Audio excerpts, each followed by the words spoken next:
And welcome back, everyone. Welcome back to another week, another edition, another season of the GSL, the Global StarCraft League, Season 1, Round of 12, Group A. I'm, of course, your side VIP. With you, I'm joined by these amazing players, by the people chat, and by my chains as well. As we are chained, we are ready here for the GSL broadcast. For those that are curious, last week we did go over the qualifiers. We blazed through them 3 days, or I guess 3 broadcasts, 2 days straight of GSL qualifiers, and now we are here to catch up with the group stage. Just to be transparent, of course, this is going to be a replay cast. The events themselves did take place less than a week ago at this point. That was when Group A and Group B did take place, and the plan here today is to spend the entire day covering them. I say the entire day.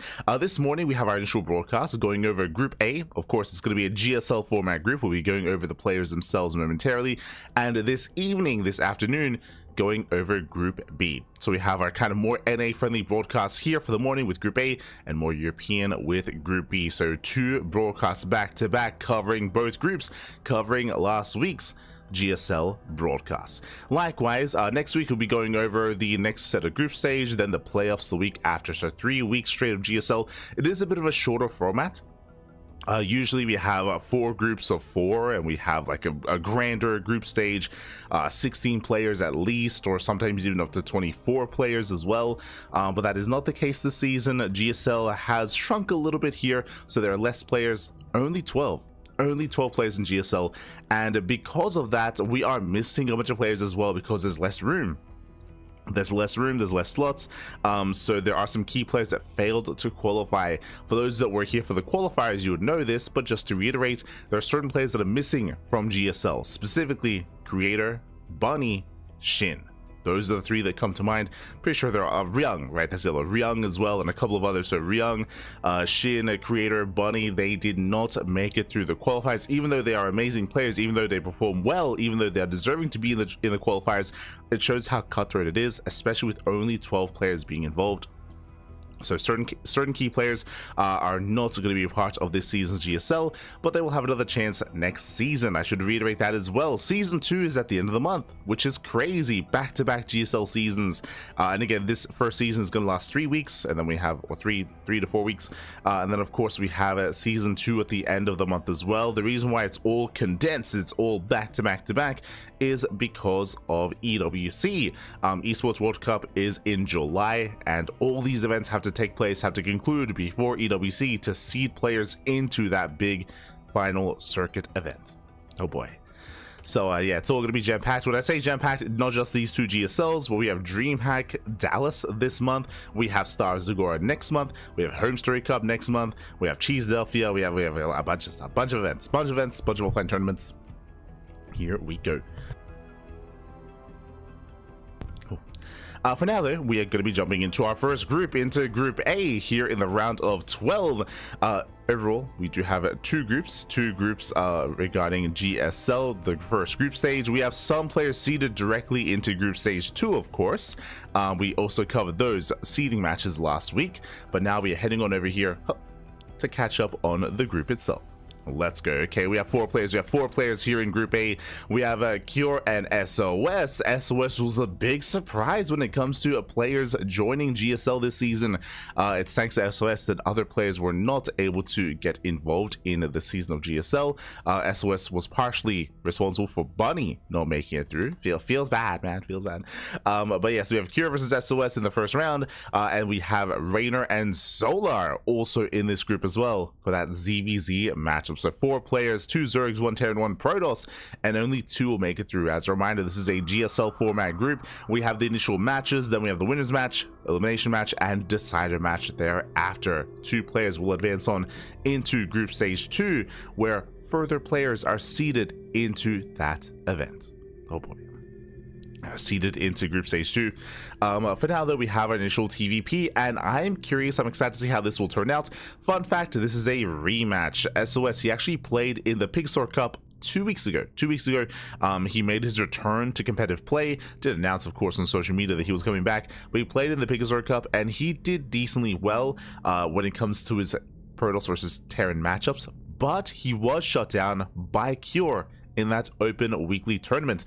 Cure, he has some of the best TVP in the world. I would go as far as to say that he has the second best TVP, second only to Clem. And saying that, if you remember, Cure also had a really rough weekend.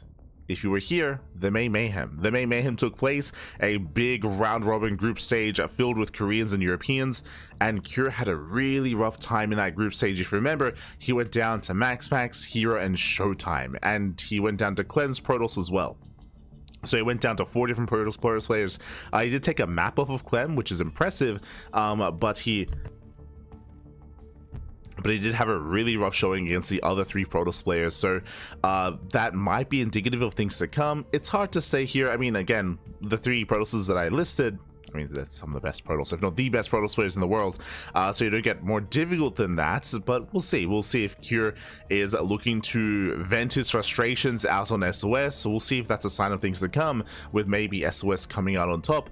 Likewise, with this preparation-based format, players, they know their opponents ahead of time. We can prepare builds as well, and that is where I would hope SOS can thrive. Hope he can thrive here in this kind of setting, where he has time to prepare, time to cook up a storm. We'll see if he has. We'll see if he does. As we are jumping into game 1. Game 1 is going to be on Persephone. Let's go. As we are jumping into our first series, into our first match, into our first TVP. And spawning in the top left-hand corner of Persephone, we have the South Korean Protoss player. We have the Red Protoss. Representing his new team, representing Streamer Zone, it is sOs.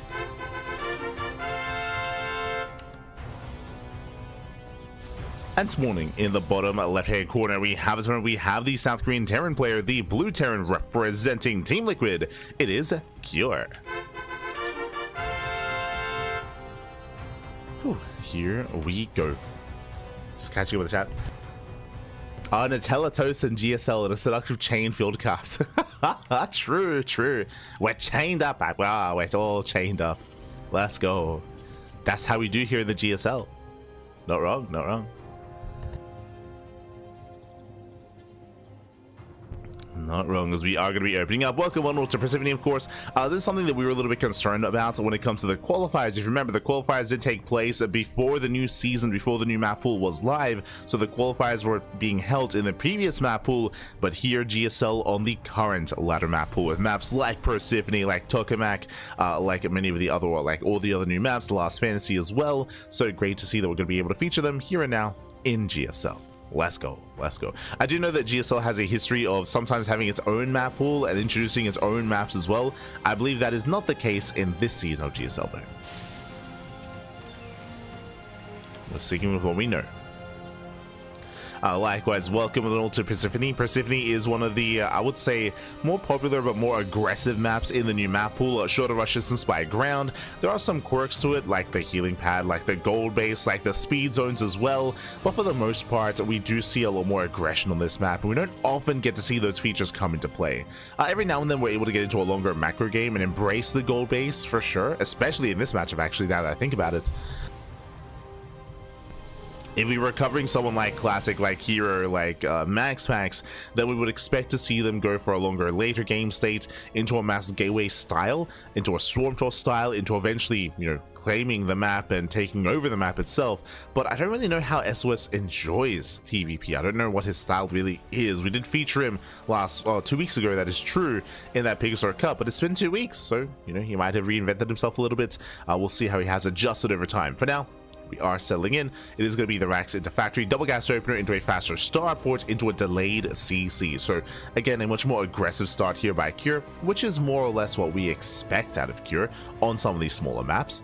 And with this, we can go into an early Cyclone, into an early medevac drop. We can go into an early tank as well after the Cyclone and go for a tank push.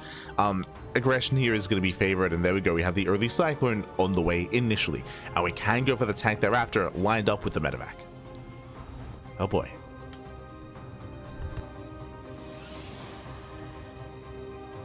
So our eyes are going to be on Cure. Behind this, we have a 3-gate opener. Okay, SOS with a 3-gate opener here. This is not too normal just because of the additional gateways and because of the extra warpins we're going to be seeing. This means that the tech is going to be late. The Robo, the Stargate, the Twilight Council is going to be delayed here for SOS in favor of extra units early on. Curious, we'll see what he's able to get done with this. Meanwhile, across the map, the Cyclone is completed. We can see here medevac on the way, and we're going for a second Cyclone. We're not going for the early tank push. I was curious if we were. This is a very safe way to play this out. Yes, Curious pushing, but with these Cyclones, if we had a Stargate opener, if we had early game aggression, then this would be shut down. Meanwhile, with that 3-gate opener, here we go. SOS does warp in across the map. He's being hyper aggressive across the map. But this also means there's nothing at home to defend. There's 2 adepts, no shield battery. I do favor Cure coming into this here. There we go, knocks his Reaper into the main base, heads towards that main base mineral line as well.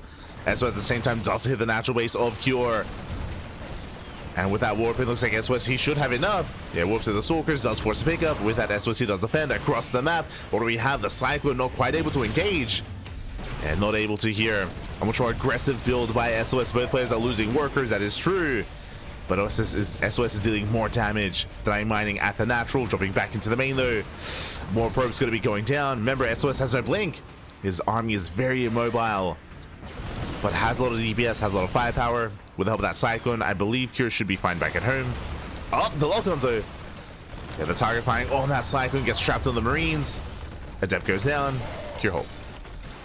Cure, he does hold, he does defend. As it settles, where exactly are we? Cure, he's down 8 SCVs. That is true, but behind this add-on swap, no, not quite add-on swap.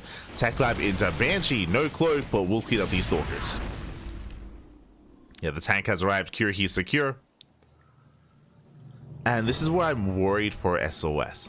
SOS, it was good damage, but again, we did reciprocate that damage, and on top of that, there's still no tech.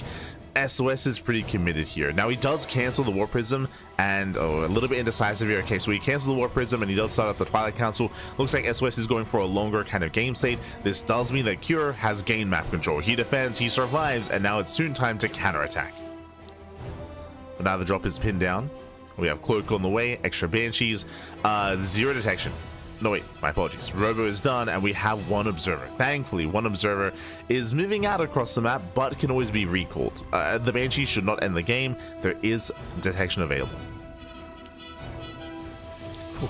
Okay, the game will continue. And SOS will eventually catch up in upgrades, going into Charge first. I do like the prioritization of Charge. Charge is designed to shut down and punish a player being overly aggressive. If we saw an early tank push across the map, then Zealots are quite cheap and they will shut that down. The give and take between going for a Charge-based opener and a Blink Stalker-based follow-up is that Charge will keep you safe against pushes, Blink Stalkers will give you map control and deny drop play, and potentially allow you to blink into the main, for example, and counterattack. Stalkers are a little more flexible, that is true, with how you want to make use of them, how active you want to be. But Zealots will keep you safer early on if Cure were to commit. Banshees, they poke in, they poke out. They have Stim on the way. Banshees will then have Cloak. Banshee on the right, Banshee on the left. Still no observer. Looks like it was called out. Uh-oh. But Cloak was cancelled. Never mind. Never mind. If Cloak wasn't cancelled, by the way, damage would be done. There are no observers on the field. But there's no longer any Cloak, so Cure, he doesn't commit. There was potential.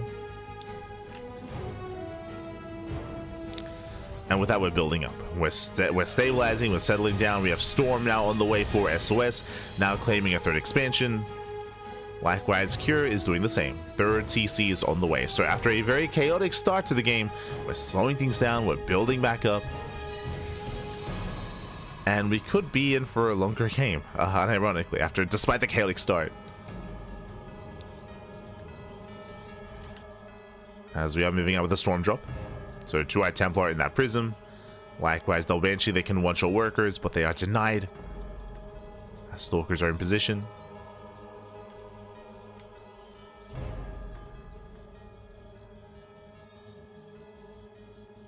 Here we go.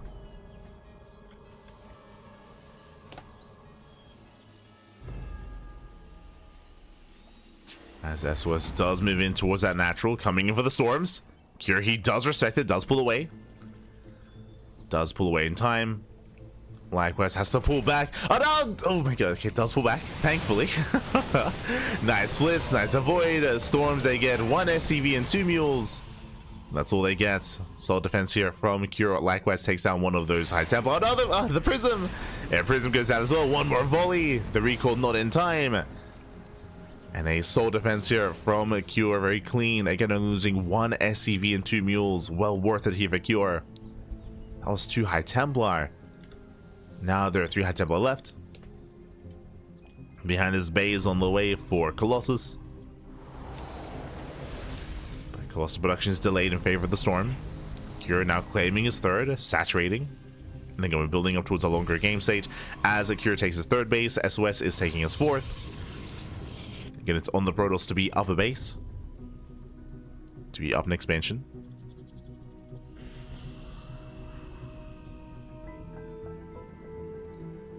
Cure does move out. High Templar moving in, ready for their storms or even feedbacks. Soldiers has to get thrown down ahead of time. Storms are pushing forward. The first storm does graze the army, but only graze. There's 1 storm left. Oh, Curie does anticipate it. Does pull away. Does pull away in time. Going for the main, knocking down a Cybercore.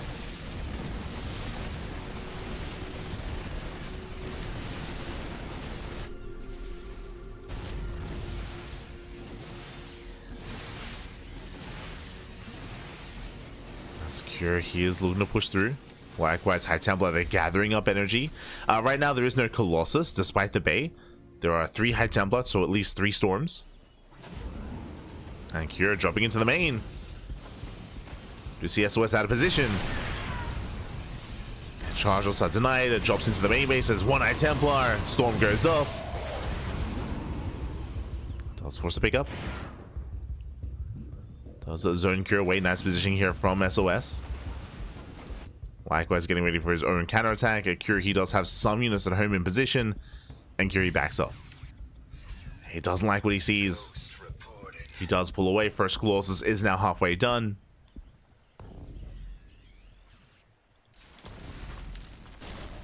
Now, bearing in mind, as Elsay do get past those Widow Mines, and they do get past. Unfortunate moment there for Cure, but he does race all the way back home. He will deal with this eventually. Now, without losing some SCVs. Now, what I was going to say here is that because Cure hasn't seen anything in the main, and he hasn't seen the Bay, or he hasn't seen Colossus production, he has no Vikings. He made the first 2 Vikings, which killed the Warp Prism. That's the only Vikings he has. With the lower Viking counts, it's going to be difficult to deal with those Colossus. Not impossible, but difficult. The sooner he realizes what's going on, the sooner he'll go back into Viking production. Upgrade complete. I say that, never mind. Does start 2 more. Okay, we're good to go. Does start 2 more. Moves in on the right hand side. SOS is lacking some map vision here. He's not fully aware what's going on until now. Does spot the army. SOS races back home. The base is exposed. Is a High Templar. But probes are going to be going down. SOS should get it every time though. Oh, nice EMP. EMP on the High Templar. There's 1 storm. Yeah, just the 1 storm available. There we go. Storm does well. Sorry, there's going to be another storm. Yeah, the 2nd and the 3rd. Better connections towards the end. Vikings, they do so no way though. But it looks like SOS, he may just barely have enough. The Colossus, they take a lot of hits. 1 Colossus goes down. Never mind. Cure, he breaks through. And there's 1 Colossus left. Barely, I mean, does bleed out of its shields. Take some hull damage. Still so close here with the warp hit. Other does overextend. Colossus almost goes down. Almost down to a slither of HP. There's the final storm. But you can see Curie just reinforces. He just rallies across the map. There's almost nothing left. There's no more storms. Colossus goes down. There's 1 Colossus remaining. We saw Vikings left over. GG gets called. Cure, he breaks on through. And Cure, he will take game number 1. Whew. GG. does take the first game. Again, SOS had a cheeky opener, which did cause a little chaos. Remember, it was a 3-gate opener, 3 gateways. Because of that, though, he delayed his tech. Late Robo, late Twilight Council, late everything in favor of that early game aggression. And yes, he did kill some SCVs. He killed like 7 to 10 SCVs. But the problem is he also was losing probes at home because of Cure's opener. Both players opened up aggressive, but Cure, he had an easier kind of transition into the mid game.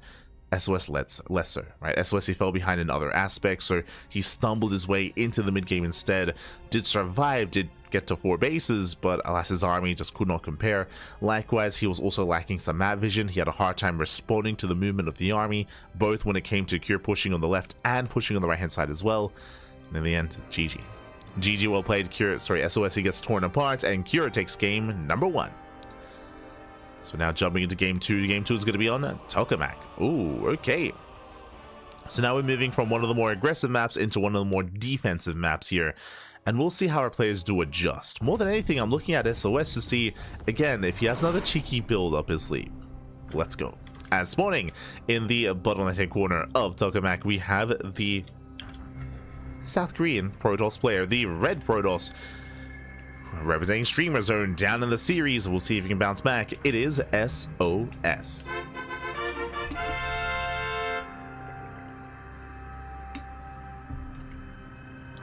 And spawning in the top right hand corner, we have his opponents. We have the South Korean Terran player, the Blue Terran representing Team Liquid. It is Cure. Here we go. Again, Cure is coming in as a favorite player, but SOS did cause some chaos early on in that last game, was able to get some damage done. Now, I do not imagine we're going to see another 3-gate opener. No shot. We're not going to see another 3-gate opener out of SOS, not in this series at least. We'll see if we, or how we adjust going to something more standard. As I mentioned before, this map is more defendable. It is larger as well, so it is easier to get up to a 3 and 4 base economy. Is SOS known for that kind of play, though? Not really. I mean, kind of. What I will say, for those who haven't been watching SOS over the past year, SOS, he actually hasn't been retired for that long. He stepped away, he went on a hiatus for around a year, or maybe like 9 months, but he was competing last year. He was competing the year before that as well. What I will say is that SOS was a little bit less chaotic, a little bit less adventurous when it came to his build, and a little bit more standard more than anything. It's almost like Stats when he returned. Stats was also cheesing it up, and he was kind of like less hyper defensive like he used to be back in the day. So what I'm getting at is that I wouldn't be surprised if we do see something more standard, something more macro out of SOS. Doesn't have to be too spicy all the time. Here we go. Here we go. For now, we have our openers, this time more economic. This time, ranks expand out of Cure. Remember, last game, he went for a faster 1-1-1 into the early Cyclone drop. This time, that is not the case. This time, faster command center into early Marine, into early Reactor. No SCV Scout and no Reaper Scout. No scouting whatsoever, which is standard here in a macro TVP. Meanwhile, SOS with the proxy pylon. Okay, let's go. Now, this is going to take advantage of the fact that Cure is not scouting. Cure, he is somewhat scouting and checking the 3rd base locations just in case there's a proxy, but he doesn't go further to the 4th location. No boy. And now you can see that Cure is being punished for not scouting. Again, he sees nothing across the map. He does not know that the tech is missing once again, and it is going to be a proxy robo and a proxy gateway. Let's go. The stars are aligning. It's not just that Cure isn't scouting. Cure is also opening up very economically here. So this is best case scenario for SOS. Is best case. Gateway's on the way, Robo's on the way as well. I would imagine that, again, this is a prepared build specifically for Tokamak.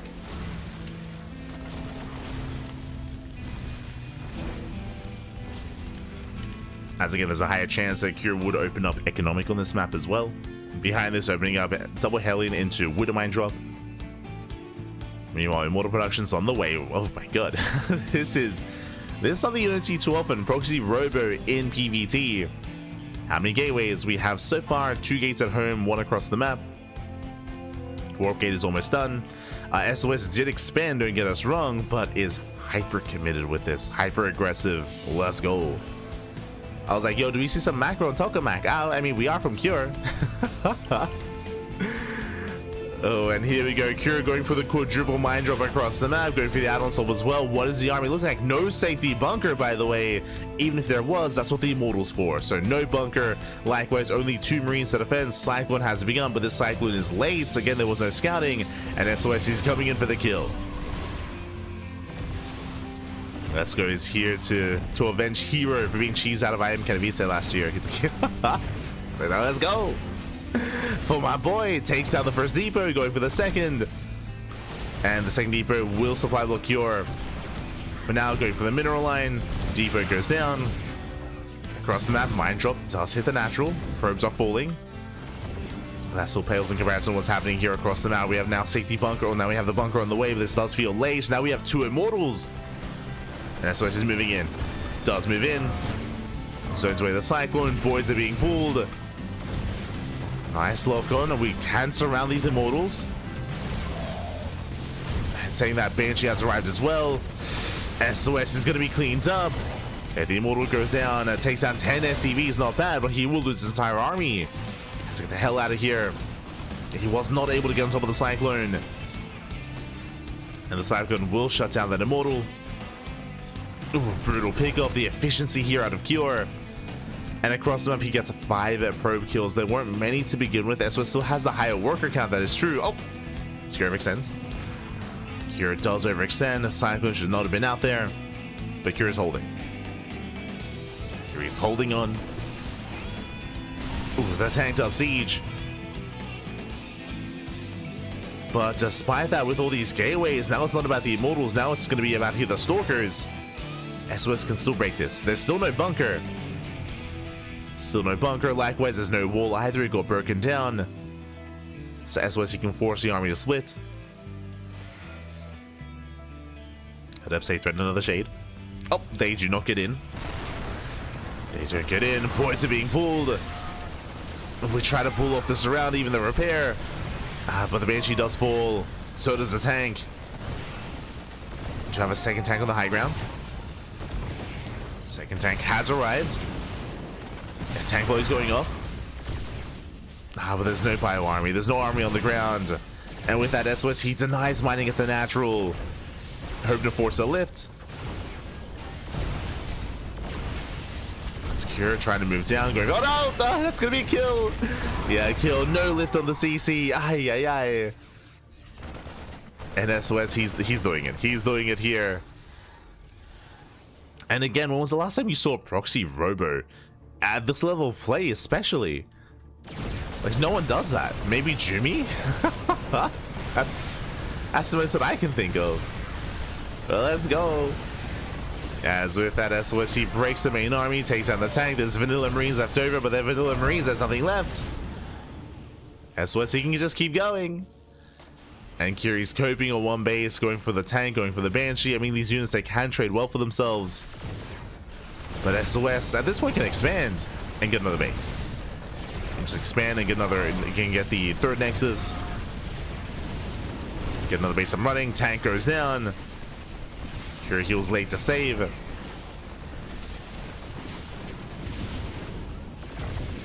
He's just crippling whatever economy there is left. And just going for the SCVs. The Prism is finally going to go down, but these are still better trades for SOS. Trading out whatever he can. Behind this, yep, third base is on the way. Just getting a third Nexus. Behind this, getting to charge as well. Extra gateways. Here we got a medevac and a dream. Let's go. We got a tank. We got 4 Marines. Likewise, behind this, getting to his own one base setup. It's all he can do.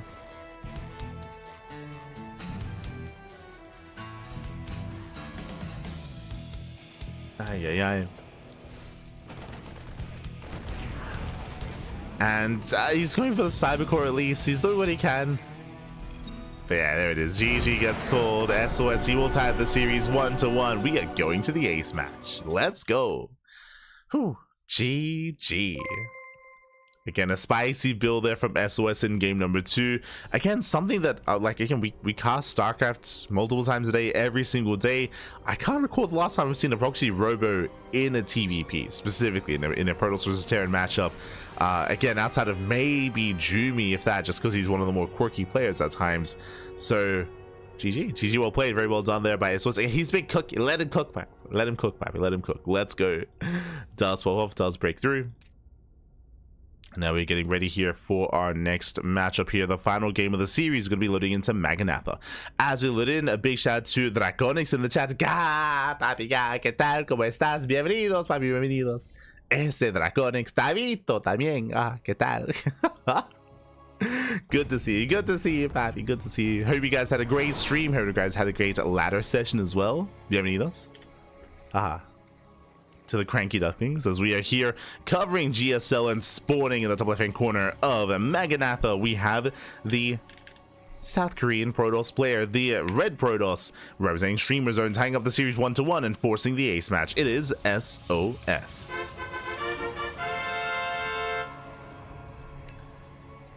Full Legion Peru. Oh no, let's go. Ataque Inca. Oh god, you're all animals, you're all animals. In the bottom right hand corner we have the South Korean Terran player, the blue Terran representing Team Liquid, being forced into the ace match. We'll see if we can bring it back. It is a Cure.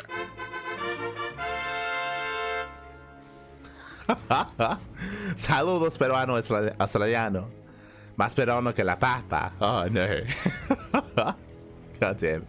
Shaking my head, shaking my head. Good to see you, papi. Good to see you. Again, hope you had a great stream. And again, welcome, bienvenidos. Aquí estamos haciendo GSL, GSL, GSL en inglés, no en español, en inglés, papi, en inglés. Smurge. But good to see you, always. As now we are going to be loading into Maganatha, the largest map in the new map pool. You don't get larger than Maganatha. And if you recall, loading into Tokamak, it's a similar story where I was like, okay, now we're loading into a more macro map, a more defensive map. Are we going to see some more mid to late game out of SOS? And then we proxy Robo, right? Then we proxy Robo. He does catch his opponent off guard with his pants down. Gate cyber expand, extended opener so far out of SOS. So because of that, I'm curious if Cure, if he's going to play more defensively, more safe. No, never mind. Rax expand still does open up economically. The chances of SOS going for a proxy 2 games in a row is quite low, and Cure, he does SCV scout. As a reminder, Cure, he did not SCV scout last game.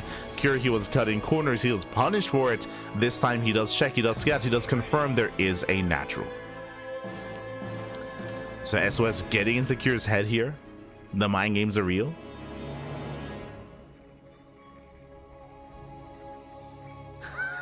Oh god. True. Oh no. La VIP es Cajamarquino, papi. Puro floro es. Oh no. I have been to Cajamarca, by the way. Unironically.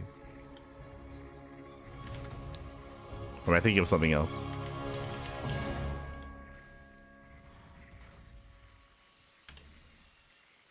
I might be thinking of something else. Oh no. What do I think? I'm thinking of Pachamanca. That's it. The other one. I've been there. I've been in La Sierra. Oh no. Long time ago. 2009. Long time. For now though, Twilight Council opener out of SOS.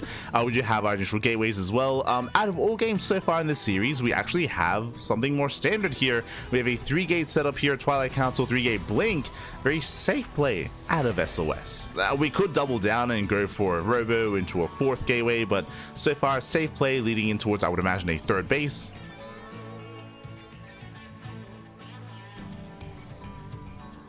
Nothing too crazy out of SOS this time. Likewise, Cure back at home, getting into his own 1-1-1 setup. Safety bunker as well. Again, last game we skipped the bunker, we skipped the SCV scout. Cure is playing much safer here now that he's forced into the ace match. Much safer.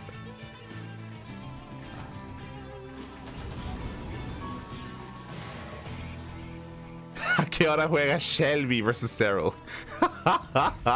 Este Shelby. Ay, ay, ay. Adepts, they do commit to the shade. 5 adepts here getting into the natural, not bad. They do trade well. They get out of range of that Widowmine. But last are going to be targeted down one after the other. Down to 3 adepts. They do not get any economic damage. They do try to head into the mid-run, but again, they're going to be zoned away. They get 2 SCVs. But not much more than that. As that's what does pull out. Does pull out. Behind this, yep, there's Blink on the horizon going for his expansion. That was a big commitment by SOS going into those initial 5 adepts, and it was not worth it here for our Protoss. Ay, ay, ay. With that, Kira takes an early lead. Does move out, does confirm the 3rd base on the way. Is aware of the expansion.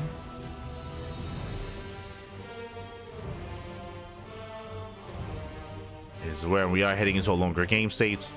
From here, 2 more maxes.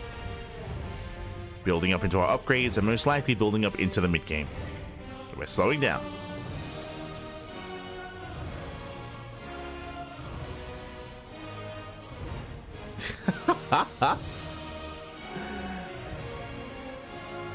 Let's go.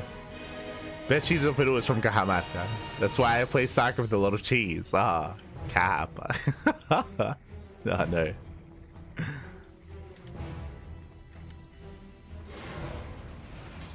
As SOS does break out. Again, looking to contain his opponent.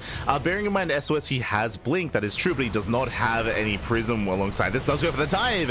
Yeah, first tank is going to go down. Massive pickoff. Takes down the tank, going for the bunker as well. 1 more volley, barely not able to break it down. And Kira does hold. Kira, he does hold on. Denied some mining time here, but does survive. Again, a wild Blink out of SOS. Not the worst trade. Bleeding out 2 Stalkers for a tank. Meanwhile, drop does slip into the main.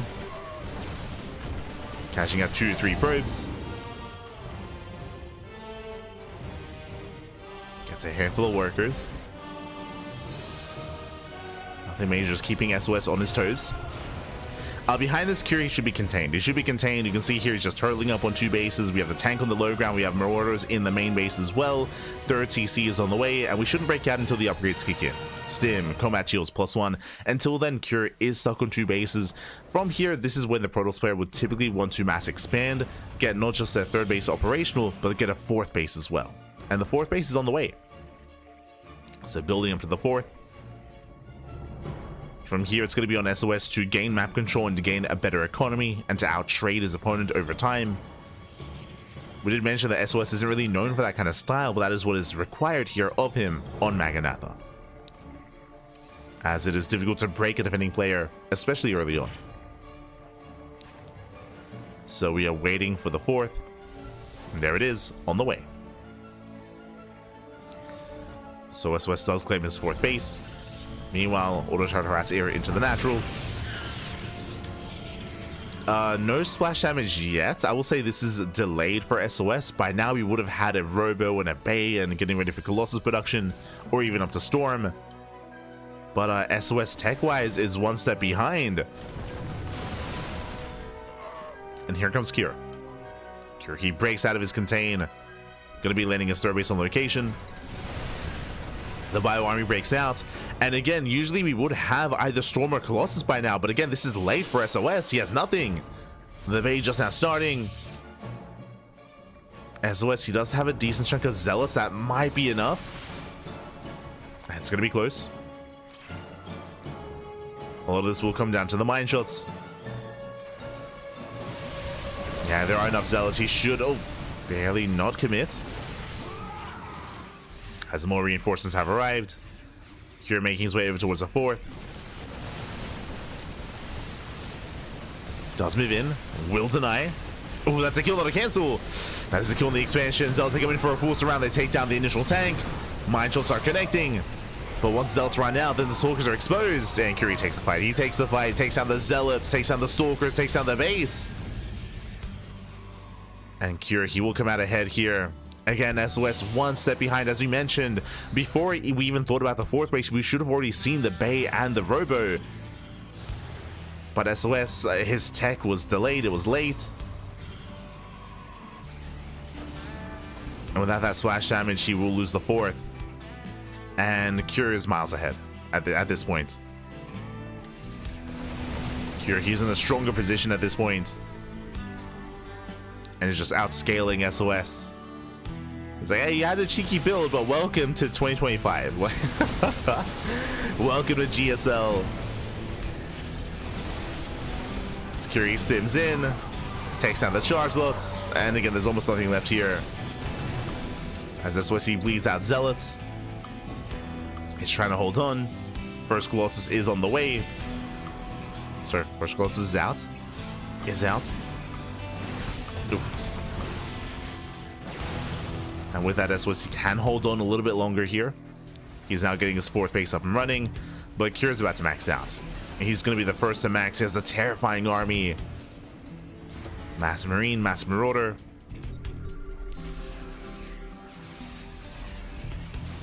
As Cure does collapse in.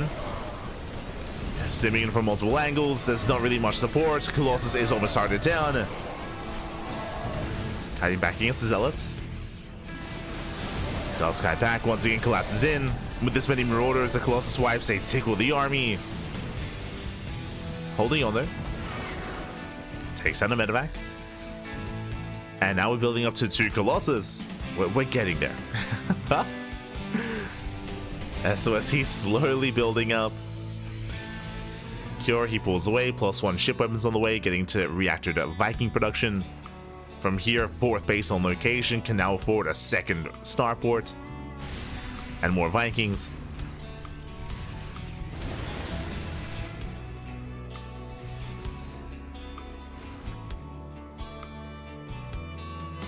And I do appreciate this from Cure, because SOS is barely holding on. What he doesn't have is free supply to do things like this, to warp in defensively back at home. As drop is getting ready. SOS takes a 5th base top right. Bold move out of SOS. But he has to take these chances, has to take these risks. As warp in is available. SOS, he holds onto his natural. Cure behind this, building up his Vikings. We spoke earlier about a 2nd starport. There it is. 2nd starport's on the way. Getting into mass Viking. Again, the Colossus are the only big problem here for Cure. So he needs those Vikings. Ideally, some Ghosts with EMP. They're also on the way. Cure getting into a superior army. At this point, SOS would need multiple forms of splash damage. He cannot rely solely on Colossus. And in a more standard and more regular PvT, we would see Disruptors by now. We'd see Disruptors, we'd see more Immortals, we'd see a 2nd, maybe even a 3rd Robo. The problem is that SOS, he did stumble his way into the mid game. He's not set up for that.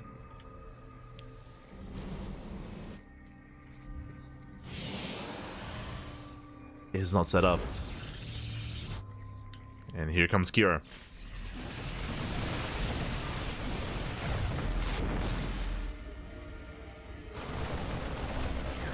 But now going to be distracted.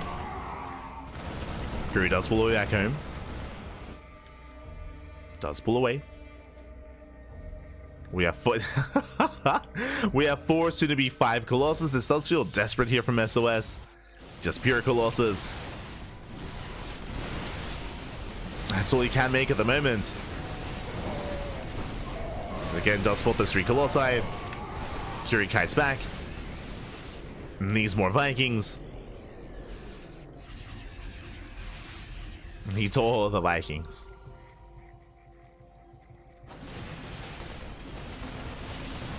So the army does drop back in. They're going for the Robo. Robo is going to be sniped. Massive pickup. Bearing in mind there was only 1 Robo producing. They're pushing in top right. He has 7 Vikings. Charge will say go for the dive. They try to catch at the army. Not bad. Yeah, Cure, he was not ready for this. Does bleed out a lot of Zealots. That was a pretty good fight for SOS. It's pretty good. Did catch out the army. There were no major EMPs. SOS, he is recovering. Unironically, he's holding on. He's recovering, getting another base. He's catching back up. When it comes to the quality of the army, it's still very gateway heavy. It's very gateway heavy, and he's still heavily reliant on these Colossus as well. But he's holding on. despite the rough start. He's holding on. We have now a third starport on the way.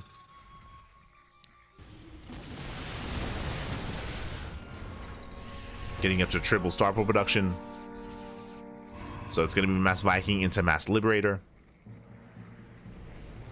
And both armies are maxed out. The advantage that Cure once had is not really there anymore. I mean, I say that Cure does have a bank, which is terrifying. Usually it's the Protoss with the bank instead. So Cure, he has resources to work with. But SOS, he's holding his own. I'm still not in love with the army. Like, it's one of those things where the soup does lie.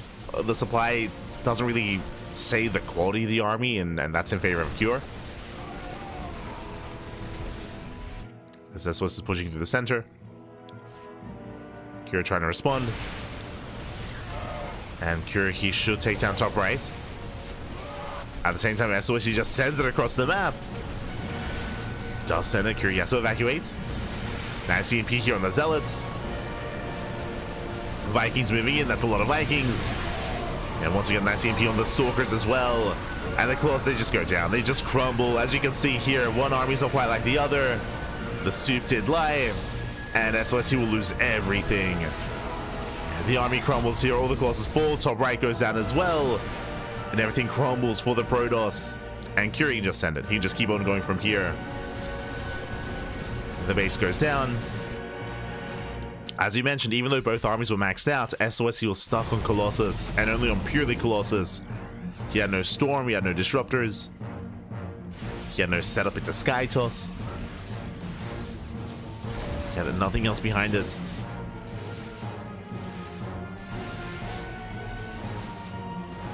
And with that, Curie just snowball out of control. He snowballs out of control, moves out across the map, does hit the 4th base, or I guess the 5th. First Disruptor has arrived, let's go. He's got the Nova, doesn't connect, never mind. And GG gets called. Cure, he will take the series 2-1, advancing on to the winners match. GG. Whew. GG, well played. Again, Cure with a solid performance here in game number 3. I will say that again, SOS had a cheeky build in game 2, going for the proxy robo and catching Cure off guard, catching him with his pants down. Here in game 3, you saw Cure being very safe, checking proxy locations, going for the SCV scout across the map, and getting a safety bunker as well. The early adept aggression wasn't really worth it. Likewise, we saw that SOS, he had a later 4th base and very late tech. His robo was so late. He got his robo after the 4th Nexus, which is crazy, by the way. Usually you get it when you're usually you can get it even before your own 3rd, depending on how safe you want to be, or at least when you get your 3rd base. But this was a much later robo, which means late bay, which means late Colossus. And we saw that he was broken real fast, real early on. He did stay in the game and he was able to max out, that is true. But again, he maxed out on a very cheap army, and a very low tech army as well. So when the main fight happened, he just crumbled in supply. He just could not contend against the mass bio Ghost Viking of Cure. GG. GG, well played. With that, we're getting into our next game. We're going to be loading into game number 2, into our next series, I should say, as Cure does take the first match, and we have a ZVZ up next. Let's go. We have a Zerg versus Zerg matchup between Reynor and Solar, and this is going to be an interesting one. I was so curious to see how these two compared against each other. One, Reynor has been lost in the Rift, like for the past, 5 months. Since almost the start of the year, Reynor, he has been lost in the Rift for quite some time. He has famously not been playing much StarCraft and spending time, enjoying his break, enjoying the off-season of EPT. But now he's back. He did travel to Korea. He was there for Sordo's wedding, so really, big shout out to Sort of course. A bunch of the Europeans went to Korea a month ago at this point. Of course, Reynor did stick around to compete in GSL. And we'll see how he compares to Solar. Solar, who's a player that didn't go on hiatus, who did keep competing, keep training, and Solar, who at one point was known for having the best ZVZ in the world. Infamously, Solar, he had the nickname of Serral Slayer, where he would be one of the players to consistently bring down Serral time and time again with these very intense timing attacks, with these very aggressive builds. Likewise, I'm sure Reynor's aware of that, and it's been quite some time. It's been like over a year since that era of StarCraft was about, and aggression has been more accepted here by the European Zerg players. So I'm expecting something more chaotic. I am expecting. Let's go. Let's see how our two players do compare against each other, as we're going to be loading into game one. Game one on Tokamak.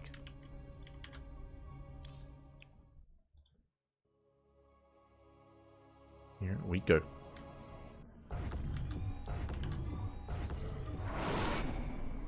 And spawning in the top right hand corner of Tokamak, we have the Italian Zerg player, the Blue Zerg, representing Basilisk from land of Italy. And of course, traveling and competing and staying in Korea for GSL. Let's go. It is Reynor. And spawning in the bottom left-hand corner, we have his opponent. We have the red Zerg player, or the red Zerg player himself, the South Korean Zerg representing Team Falcons. It is Solar. Here we go. Whew. As we are settling in and calming things down. Some storms would have made a great difference. If you recall, what we were trying to emphasize is that sOs, he was behind from early on in that game. That's why he struggled, not just to, whether it was taking into Storm or taking into a second Robo and Disruptors, it was all very late. It was all very late because he was, again, barely hanging on when it comes to getting to a fourth base and getting into a maxed out army. It was a really stressful game there for sOs just because of that early game advantage that Cure had. So yeah, he was hanging on there, which was impressive, but again, as we were emphasizing throughout the course of the game, his army was not scaling up to what Cure had. Was not able to keep up. But here we go. We're now getting into our next series, into our ZVZ. So far, mirrored builds, Hatch Gas Pool out of Reynor, Hatch Gas Pool out of Solar.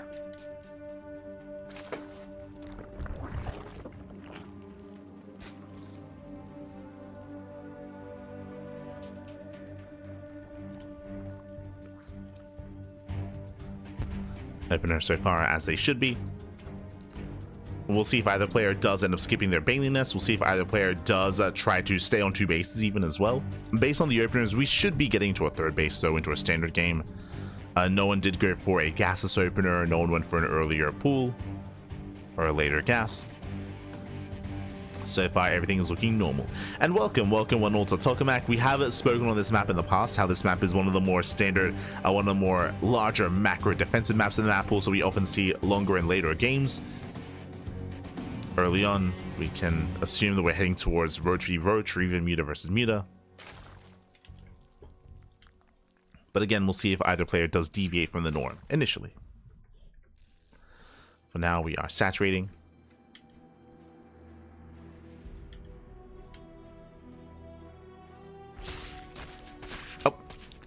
We have our initial clash. Yo, Reynor getting one extra shot. Oh no! Reynor, he will win this fight. Just barely. In this small little skirmish. Not the biggest of deals, but this will actually delay any kind of link scout from Solar. Oh.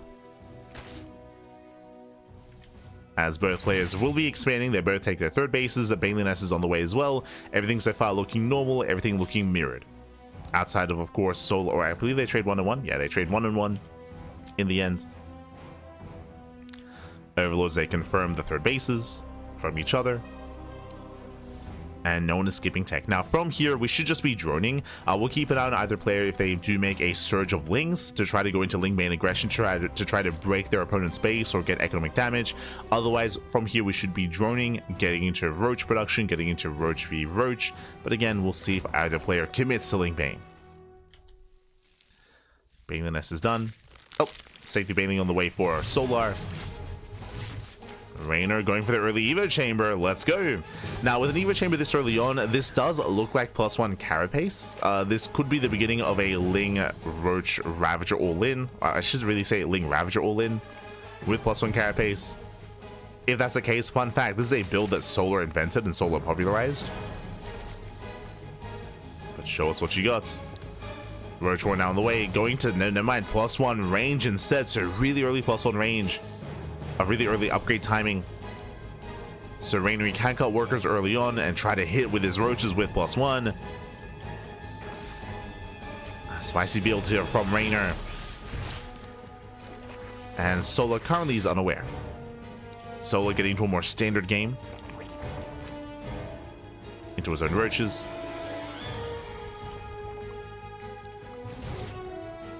Solar happily droning up.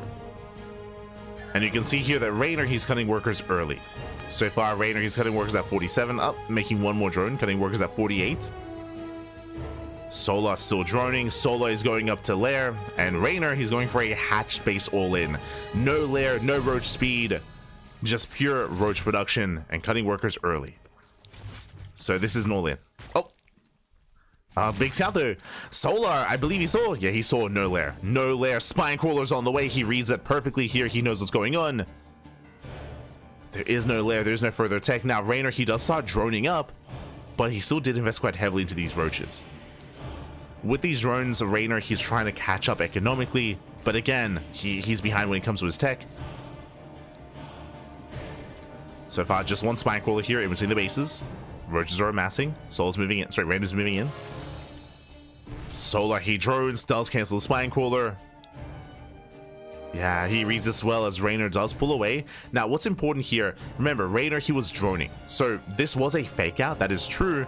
But Reynor, he stops droning and he still has not made a lair. He's still making roaches. He's still going to go all in. It's just going to be a later all in instead. Now, with a bit of a better economy, it's going to hit a little bit later, but still a lot of roaches. And what's scary to me, what's concerning, is gases are on the way. Solar, he drones up to 63. Takes gases, and he's going into Spire Tech. That is not going to help. Reynor, his all-in is going to hit first, it's going to hit hard, and it might just kill Solar for trying to tech up. So Solar, he's thinking too macro. Solar is thinking too far ahead. Meanwhile, Reynor, here he comes with a massive amount of roaches. How many? 22. He's up 10 roaches, up 11 roaches compared to Solar. He has double the roach counts, and he's here to end the game. And Solar, he droned up. He droned up too much. He took gases. He took a Spire as well. In a mirror matchup, Solar, he should not be able to hold this. He has 3 spine crawlers on the way, but you can see just how few roaches Solar has. Solar trying to pull off a defense. Vials a zone away the army for a moment, but Reynor, he should just overwhelm. He should just overwhelm. Reynor, he's like, you think I would macro? Even forcing some friendly fire takes out his zone overlords. And Reynor, he has done it. He breaks the third. GG gets called, and Reynor takes game number 1. Whew, GG. And again, Solar second guessing himself. What I mean by that, remember, Solar, he saw the lack of lair. He got into the main, and when he realized an all-in was coming, he was throwing down spine crawlers. But then as time progressed, he realized, oh, you're delaying your all-in. I'm going to cancel and I'm going to drone up. He read the delayed all-in as macro, as Reynor transitioning out. And Reynor, he was droning, but he was not transitioning out of it. He was not teching. He was not getting into +2. I mean, he was not getting into a lair. He was not taking any further steps. That was a misread there from Solar. He was faked out, and GG well played. Reynor takes a lead. Reynor does take a lead. And that leads us into game number 2. Solar, again, he's got to tighten up here when it comes to either rescouting or kind of sticking to his guns. Like Solar, he saw everything he needed to see in regards to the lack of lair. But here we go. Spawning in the top right-hand corner of ley lines, we have the Italian Zerg player, the Blue Zerg, leading the series 1-0, representing Basilisk. And 1 game away from making it further into the winner's match, it is Reynor.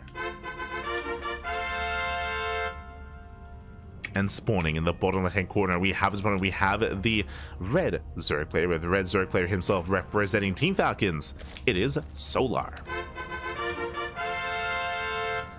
Crazy mind games from Reynor there, 100%, 100%. Like, it was really well done, because if you remember, initially Reynor got scouted, and he knows it, right? He knows he got scouted, so Reynor, he faked the first push. He pulled away, selling the story that he was macroing, that he was going to try to get out of it because he got scouted, when really he just doubled down. He just doubled down, and he did fake out Solar. Did fake Solar out.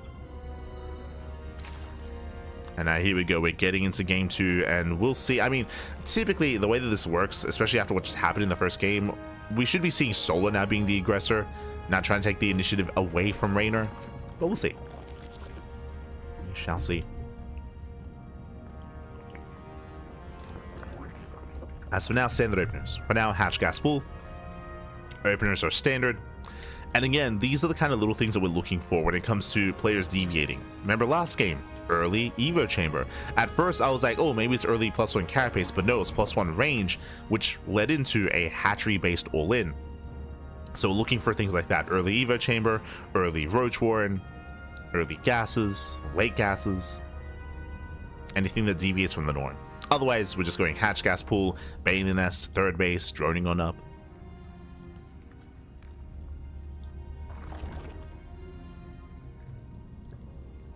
So far, everything looking normal.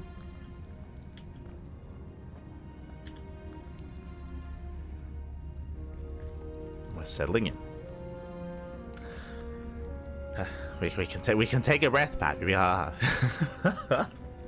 Take a breath. Again, mainly my eyes are gonna be on Solar. Like typically, I expect him to reciprocate, to challenge Reynor with his own aggression, but we'll see. Likewise, I do think that Reynor is a better fit against Solar than Serral, just because Reynor is willing to go for those all-ins. Like, he's willing to be hyper-aggressive like that. Nowadays, Serral is as well, to be fair. Like, Serral, after his experiences against Solar, Serral has also adopted a more aggressive style in this matchup, which has been really cool to see the evolution of Serral's play.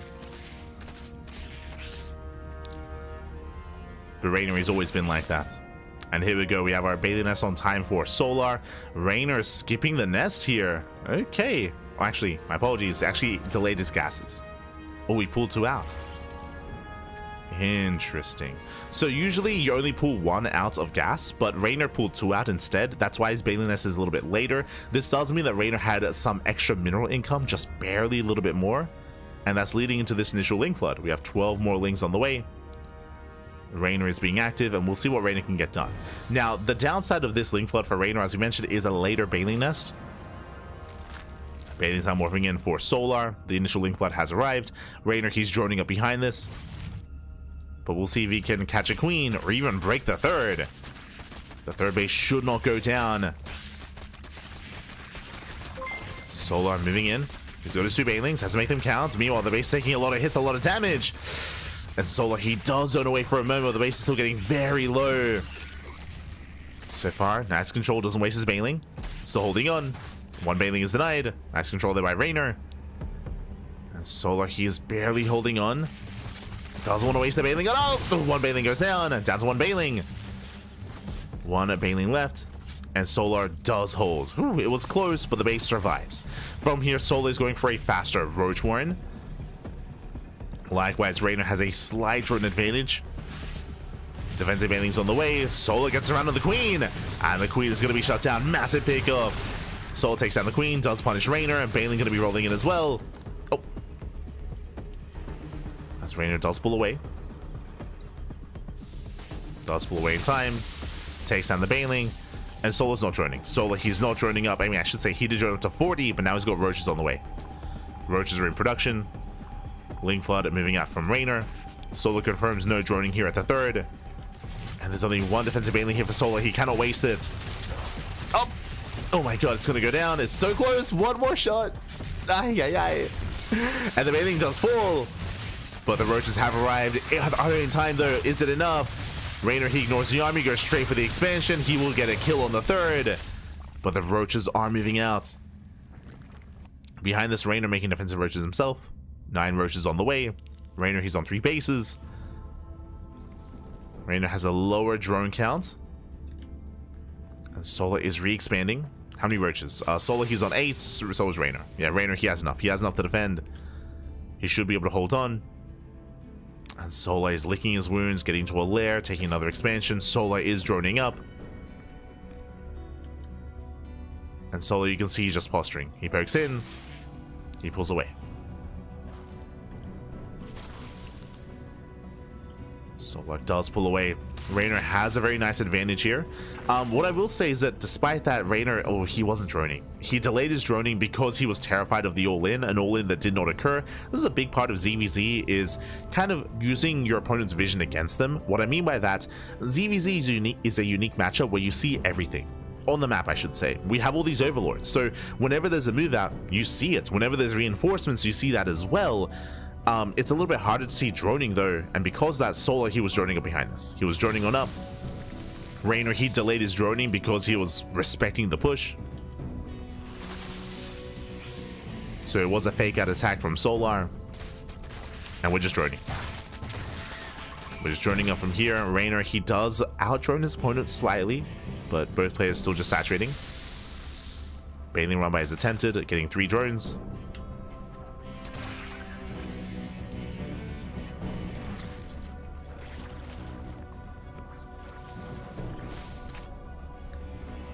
Solo getting ready for his own run by.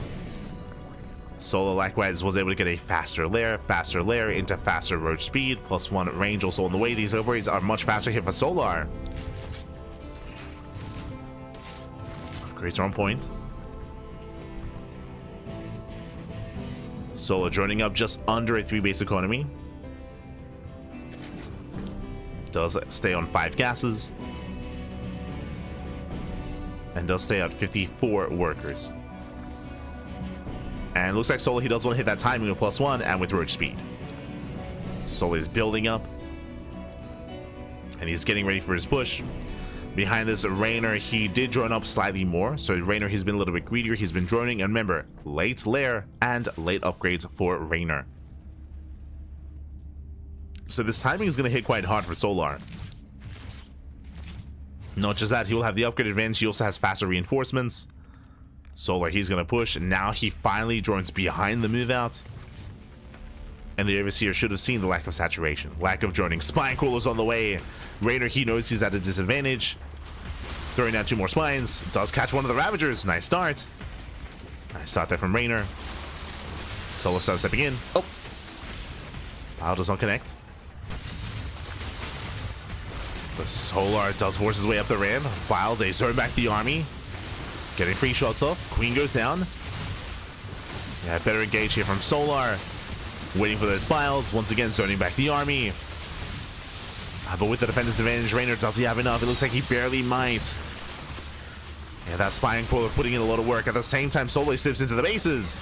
Does slip in. Catching reinforcements. Getting a Queen. Getting a Roach. Denying mining time. And Solar backs off. Solar, he doesn't break Reynor, but remember, Solar, he did drone. He did drone up. Solar now has a higher worker count, getting another expansion, and he also has a stronger +2 timing.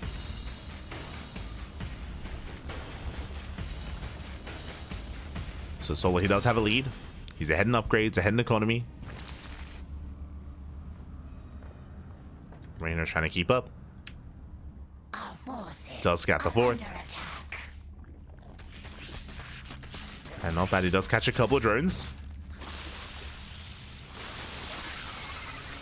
Couple workers do go down. Ooh, a little bit risky here. Reynor is going for the Spire, going into Mutas. Meanwhile, we have Tunneling Claws and Burrow on the way for Solar. Solar just doubling down on Mass Roach. He knows he has the advantage. He's looking to move in.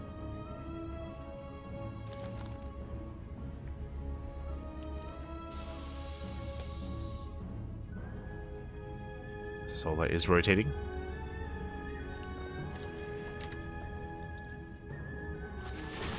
Does rotate, does respond. Biles, they zone away the army for a moment. Likewise, 3 Spine Crawlers in position to hold on. And Solar, he cannot break through. At the same time, though, here come those Tunneling Claw Roaches. They unburrow in the natural. Drones are going down. And Solar, he does have the greater concave here. Still pushing in. A couple of Roaches, they burrow into the main. Spire is on the way, but Reynor's being caught with his pants down. Solar, he's maxed out. GG gets called, and Solar, he avoids Reynor, tying up the series 1-1. Whew, GG.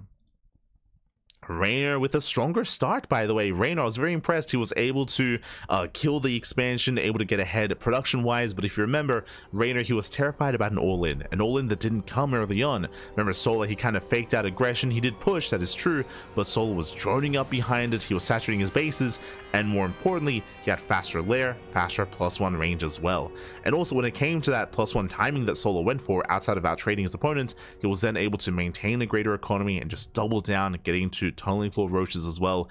Reynor, he took a chance, took a risk going into Spire play, but it's always risky going into Mutas because you do leave yourself vulnerable. You're spending resources, you're spending money on something that isn't Roaches, and if your opponent's passive, you can get away with it. if your opponent's aggressive, it's difficult to get away with those mutas. GG. GG, well played. So Reynor, he gets punished, attempting to go into muta play, attempting to go into spire play. And with that, we're now getting into the ace match. One way or the other, the series ends here and now. Loading into Maganatha, oh my god. Loading into the largest map in the map pool. Because it's so large, I would imagine both players would want to go into muta play, but because both players would want to go into mutas, then maybe more roach aggression is more effective. We'll see.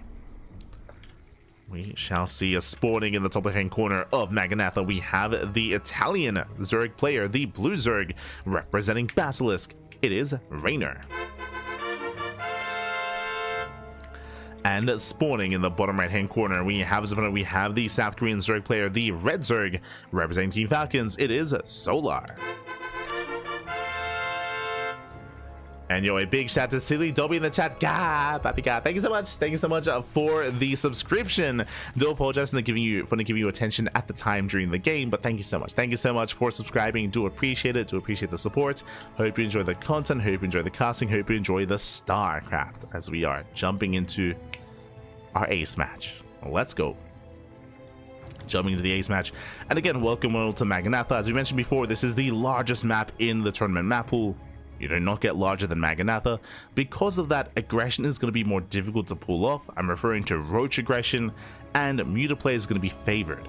Because of that, we could see both players. I mean, both game 1 and game 2, we saw Solar and Reynor respectively try to go into their inspire play, try to go into their own mutas. We could see muta versus muta here on Maganatha.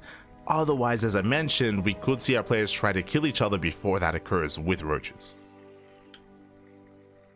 So we'll see. We'll see what the plan is coming into this ace match.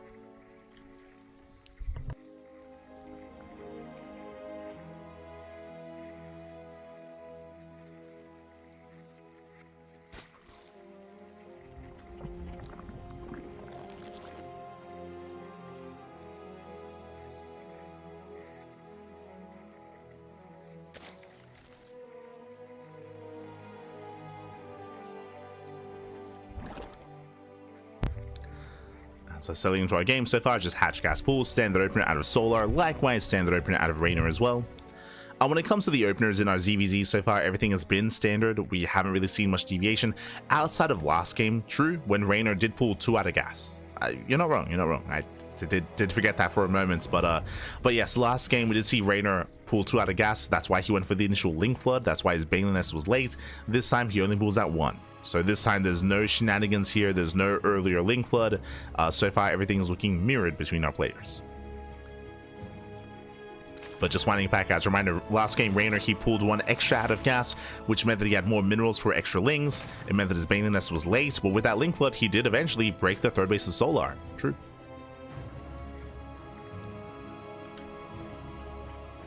Did pull that off. Behind this, here come those Baneliness. So far, both players are mirrored.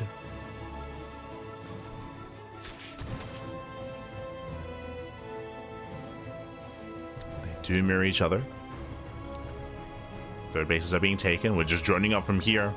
And again, this might be the game where we just play standard. And we get into roaches on time. We don't go for a past Evo chamber. We don't commit into Lingbane aggression.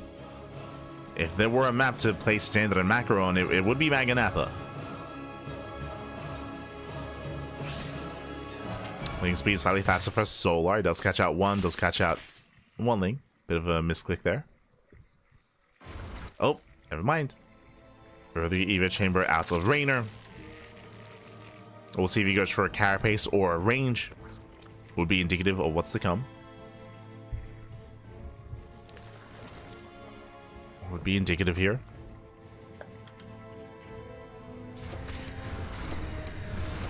Likewise, Roach runs on the way for Solar.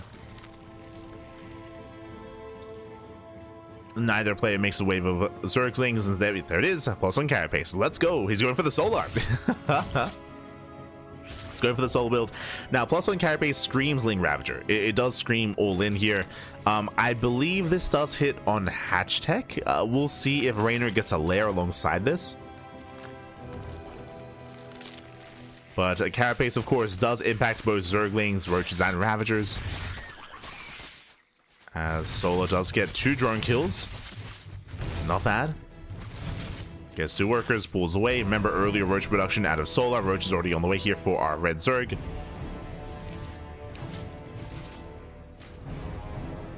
That's actually a lot of Roaches. Solar cutting workers early at 41. Cutting workers at 41. Solar just amassing up Roaches real fast and real quick. Banelings, they roll in. Queen gets surrounded. Baneling goes off, takes down a couple of Lings, no major connections with the Banelings, but regardless, nice pickoffs here from Solar, and this is all the setup for what's to come, the setup for the all-in, as Roaches are revealed, and here he comes. And Reynor, he just droned. Reynor, he just made workers, Spine Coil is being thrown down, he needs those spines, that's the only way to defend, and even then, it's going to be a tough hold here for Reynor, as Solar has a massive army lead. I say that, 9 Roaches on the way, true. 9 Roaches are on the way for Reynor. He's getting there, but he needs more time. And the Spine Coolers, are they too late on the Roaches? Oh, they get surrounded. Banelings, they zone back. Meanwhile, Solar crashes into the mineral line. It takes care of the Roaches, takes care of the Banelings, I should say. And Reynor is getting caught with his pants down. The pants are down, Bappy. Solar is going in for the kill. Spine Coolers, they're not ready. Another Queen falls, gets 1 transfuse. And again, Reynor does have the defensive edge, but Lings, they come in to reinforce. GC Solar, he settles for the 3rd, doesn't like what he sees. Solar does pull away. Once again, collapsing on those Roaches. Nice kiting here from Reynor. Does kite well, but here comes the surround. Yeah, locks down the Roach army. And Solar, it looks like he has done it. He has caught Reynor with his pants down again. Reynor, he droned up too hard. He was getting ready for a later timing. Plus on Carapace is factoring in. Well, these losses are brutal. As Reynor, he's down to 3 Roaches. Now down to 2. Still trickling in with a handful of Roaches. Still is trickling in. But these are still just more efficient trades, just more efficient trades here from Solar. Catching out reinforcements, collapsing on the Roaches. Trading with his Lings, and behind the Solar, he drones. He drones, Lair is on the way. Solar, he escapes with the Roaches. Takes down the 3rd. With that, Solar is in a much stronger position. Reynor, when it comes to his scouting, he only realized the low drone count a little bit too late. If you remember, he saw the Roaches as they were popping out, and then he threw down the Spine Coolers. The Spine Coolers, they were late as a result. Also, remember, Reynor, he made 5 drones as the all-in was happening, as it was moving out. So just a really rough time to drone, and just overall, just a late scout from Reynor. When I say late scouts, I mean by a couple of seconds as well, which, I mean, shows how intense ZVZ can be.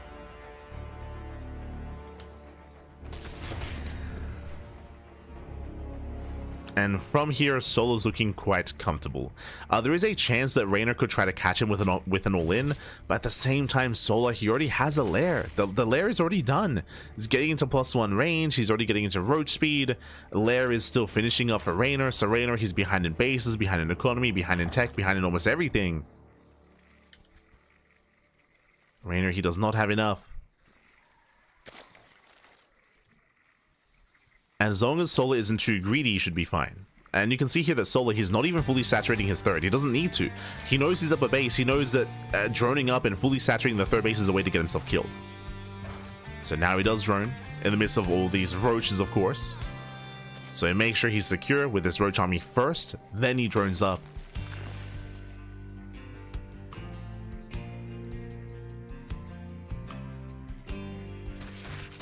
Likewise, waiting for his upgrades. Now here comes the move out. Solar up 50 supply, 50 plus supply even. And he will be ahead in upgrades. And yes, Reynor, he will have +1 Carapace, but +1 range. It is more valuable here in Roach versus Roach. He does have the overwhelming army. Likewise, just forcing his way in. GG gets called, and Solar, he will take down Reynor 2-1, advancing on to the winners match. GG. Whew. GG, well played. A very intense, very chaotic ZVZ here between Reynor and Solar. At no point did we ever get standard ZVZ. When I say standard, I mean getting into a third base, droning, getting into Roach versus Roach on a more stable economy. That never happened. Whether it was Reynor or Solar, we had very often players cutting workers, rushing into earlier upgrades, earlier Roach play, delayed lairs, and just more aggression from both Reynor and Solar. They took turns. They did take turns. In the end, Solar did come out on top. Again, as you mentioned here in the final game, Reynor, he just had a late scout as to what was going on. Remember, when he realized that Nolan was coming, he had already made 5 drones. There were 5 workers in production. On top of that, the spine coolers were late as well. It was just a late scout of the all-in, a late reaction. GG. GG, well played. With that, Solar does claim the win, and we are now getting ready for the second half of the broadcast. We've had purely ace matches so far.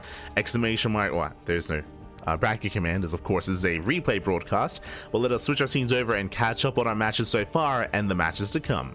From the top, Cure takes down SOS 2-1, and Solar takes down Reynor 2-1. We've had purely ace matches so far, back and forth in their own way. But up next, we have the winners match and the elimination match. We have Cure versus Solar to determine the first player to make it out of Group A into the next round, and we also have the elimination match, the first player to be eliminated from the group stage 1, from the group stage of GSL. So a TVZ and a ZVP to continue, and likewise after that we have the decider match. That's going to be the loser of the winners match and the winner of the elimination match. For that, decided to determine the final player out of Group A. Let's go. So no one has been eliminated yet. If you're a Reynor fan, if you're an SOS fan, they're still in the group. They still have another chance.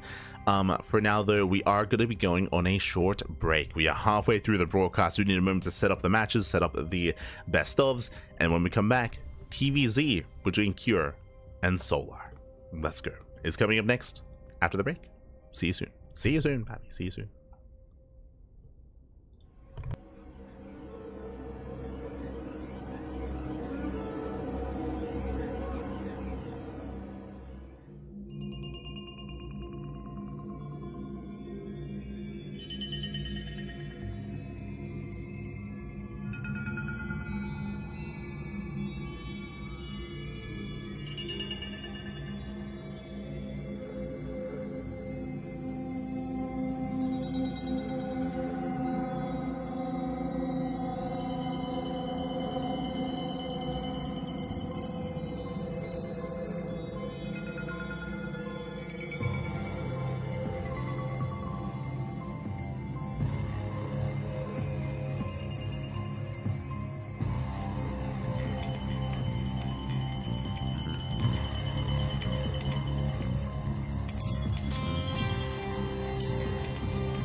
Welcome back, everyone. Welcome back to the second half of the broadcast. Welcome back to the 2025 GSL Season 1 Round of 12 Group A. We just wrapped up with our first two matches of the broadcast.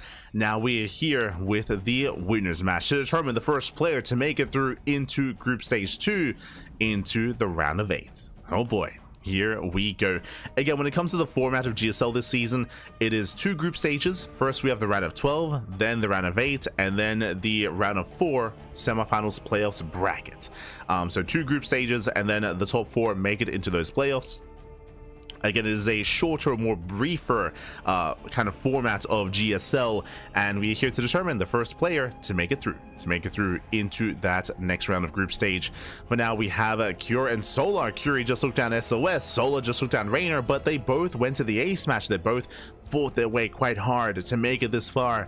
We'll see how they compare in a different matchup in a TVZ. Let's go. Let us go. So we're jumping into game number 1.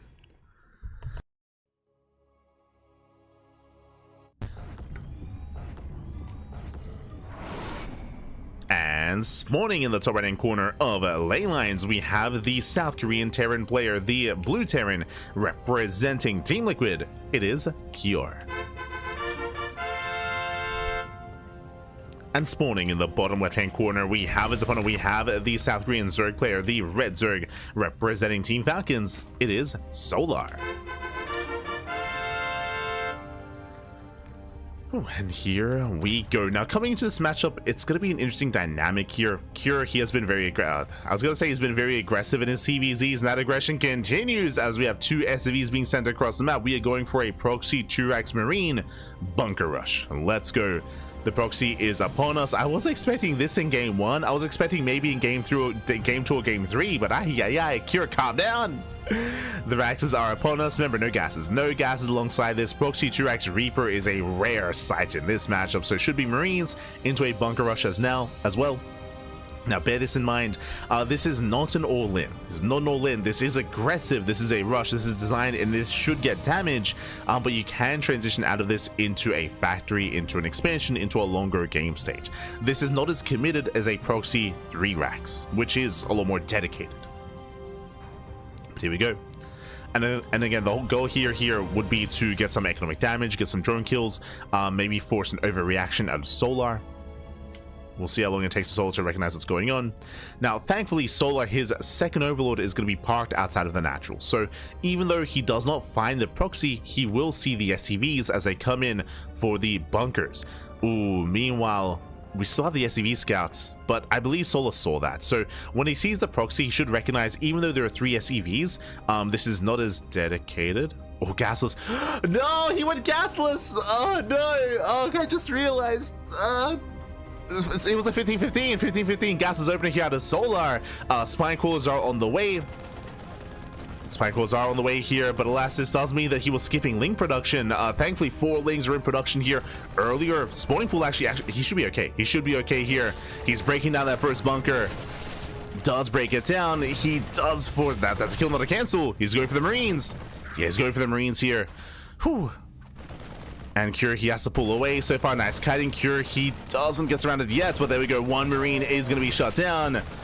Oh, the kiting, though, is pretty brutal here. 6 drone kill. Oh, God. 6 drones do go down. Bunkers are done. And Cure, can he get into the bunkers? This is Spine Cool. This is Spine Cool. Now, yes, Solar did lose a lot of workers here, but Solar, he's fine. He defends. He defends. He has 2 Queens, has a Spine Cooler. Ooh, he will lose an Overlord, though.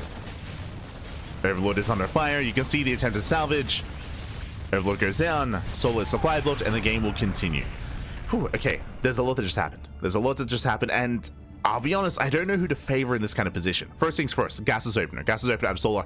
Now, this was actually a saving grace. What a gases opener means is that faster spawning pool. It was a faster spawning pool, so faster links, faster queens, faster spine cooler, so Solar, he defends well. The problem, though, even though it was a nice defense overall, when it comes to producing queens and spine coolers, he lost a lot. He lost how many drones? 7. 7 drones went down. And remember what we said, this was not an all-in. This was a 2 Rax, not a 3 Rax. So Cure, he already has a CC on the way, and Cure, he's enjoying a greater economy. He has a higher SCV count, he has mules as well, and because this was a gases opener, Cure's safe. Here he said there's no link speed. Like, link speed is heavily delayed because the gases are delayed. Roach production, baneling production, any kind of attempted counterattack from here with gas, with tech, is late for Solar because of his opener. So there's a give and take. I will say that Solar should have had a cleaner defense. If he was able to defend without losing as many drones, then he would be in a good position. But after losing so many workers and losing another Overlord, suddenly Solar, he's stuck at home. He's stuck at home for the near future. Cure, he double expands, and there's just nothing to punish. There's nothing to punish Cure here. There's no Roach all in, there's no Bane Bust. We have Link Speed on the way, and Solar, he pulls out of gas, which means Solar is focusing on purely droning up. So this is a really unique kind of game state that we don't get to see too often, but overall I do favor Cure here. I do think that Solar did fumble that defense. Oh no. Speaking of, Solar still stuck on 2 bases. Remember, there's no link speed. Without link speed, Lings, they can't really threaten these Marines. Behind this, Cure taking his natural, now getting a 3rd base, getting to his own 3-1-1 setup. Working towards Stim, and Cure, he's in a very, very strong position here. It's going to be up to Solar to recover. Oh boy. From here, we can go a couple of different directions. He's now pulling back into gas. He's droning. The 3rd base is just so late. Like, this is just such an awkward start for Solar. Attempted to get away with some greed with the gases opener on ley lines, and was not quite able to get away with it.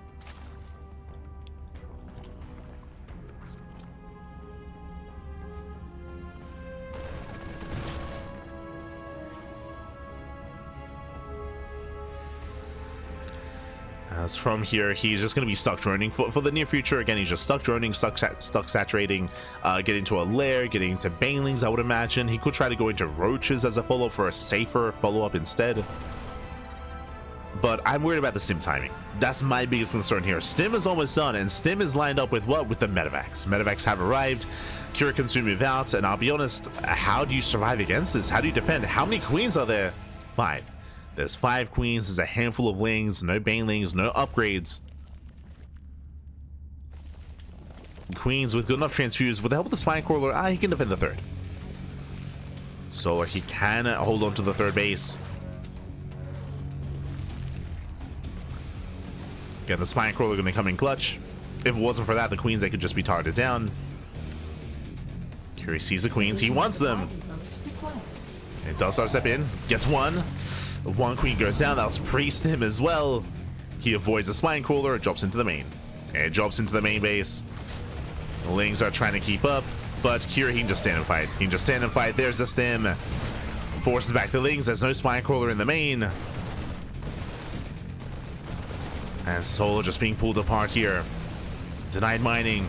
Spawning pool's getting low. It should not go down. There are transfused, thank god. There are transfused, and Solar, he will keep the spawning pool alive. Spawning pool will survive. And Cure is forced back. And again, this could have gotten more damage. This could have gotten out of hand and could have gotten out of control. He gets 1 queen. He denies mining, but nothing too lethal yet. Solar is stabilizing. Getting up to a 3 base economy. We have a baneling speed on the way. Double upgrades, the lever chamber. Cure getting ready for his main push. And Solar is still on the back foot. I do like this thing run by though. It's going to be forcing Cure back home. It does force him to turn around. This is buying time. And Solar, he has to buy time for baneling speed. He needs more time here to get into his upgrades. Baneling speed 1-1.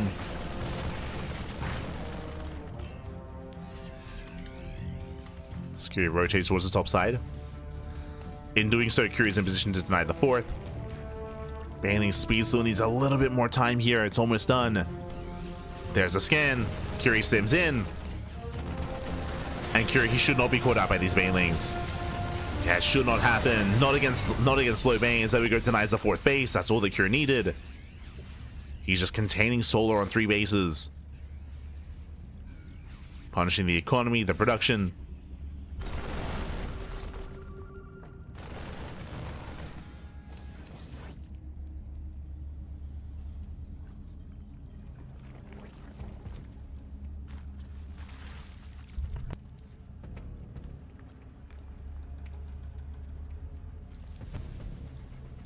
And from here, Secure, he does pull away, does back off.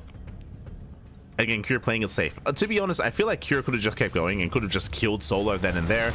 But Cure is playing it safe. He gets another queen. He denies creep. He pulls back home. Just being a little bit more careful here. Doesn't want to throw away his lead. And Cure, he does have a lead. He's very comfortable. There is a chance that maybe he makes a mistake and he overextends on creep. But for the most part, you can see Cure taking his time. Clears up as much creep as he can. Once again, rotating over towards the south side, towards the new would-be fourth. And again, the win condition for Cure is deny the fourth. Over and over and over again, just deny the fourth base. Solo getting ready for a surround. Okay, let's go. Solo morphing in a Lottling main. Meanwhile, Cure with the pre-split. Oh my god, the spread is crazy. He's got 3 tanks. A nicely spread out bio.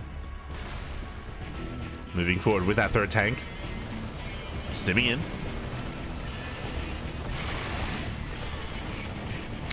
Does stim in. Instead, Solo goes for a counterattack. Elastra reinforcements back at home. There are 2 tanks and plenty of bio. A wall as well.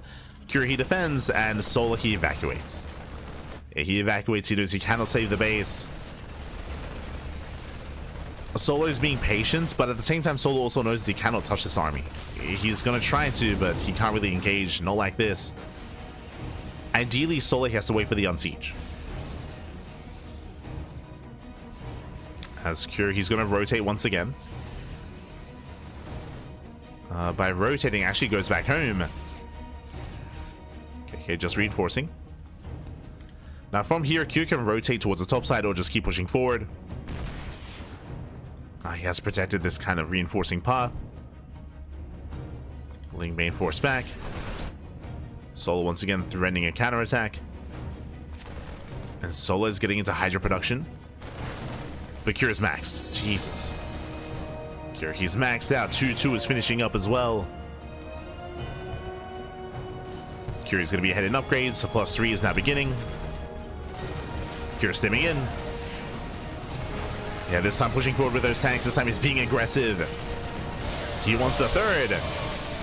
And Solo, he has to engage. He has to fight. He's coming in from behind, coming in for the surround. But he already bleeds out so much already. Bleeds out a Lottling Bane. Banelings, they are now connecting. Here comes the attempt to surround, but the tank boys are brutal. And GG gets called. Solo, he has nothing left. And Cure will take game number 1. Whew, GG. Cure does take a lead. Again, it was just a really rough start for Solar. Solar, he had the tools to defend, but he lost, what was it, 6 or 7 drones at the start of the game. It was brutal damage. From there, he fell behind. He fell behind, and because of his opener, he had no follow-up either. He was just stuck at home. He had limited options, and Cure just got further ahead. He just got further ahead from there. Just a really strong start for Cure. A successful proxy 2 racks. And with that, we're getting into game number 2. I don't expect Cure to proxy 2 games in a row, but we'll see. We'll see, Pappy. We'll see. Aye. As we're loading into Pylon. Pylon, a smaller map, a more aggressive map. And we'll see what that leads into. 8 Raxes can be very powerful on this map, but we'll get there. As spawning in the bottom right-hand corner of Pylon, we have the South Korean Terran player, the Blue Terran, representing Team Liquid, leading the series 1-0. It is Cure. And spawning in the bottom or in the top left-hand corner, we have his opponents. We have the South Korean Zerg player, the Red Zerg, representing Team Falcons. Down in the series, we'll see if he can bounce back and force the ace match. It is Solar.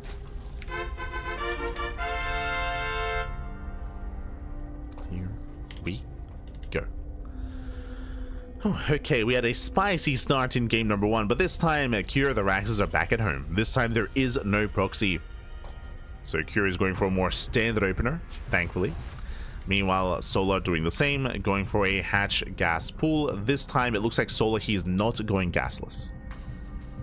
So Solar, he also had his own unique opener last game, if you remember, opening up 15-15, opening up with a gasless start. Here we should be going hatch gas pool.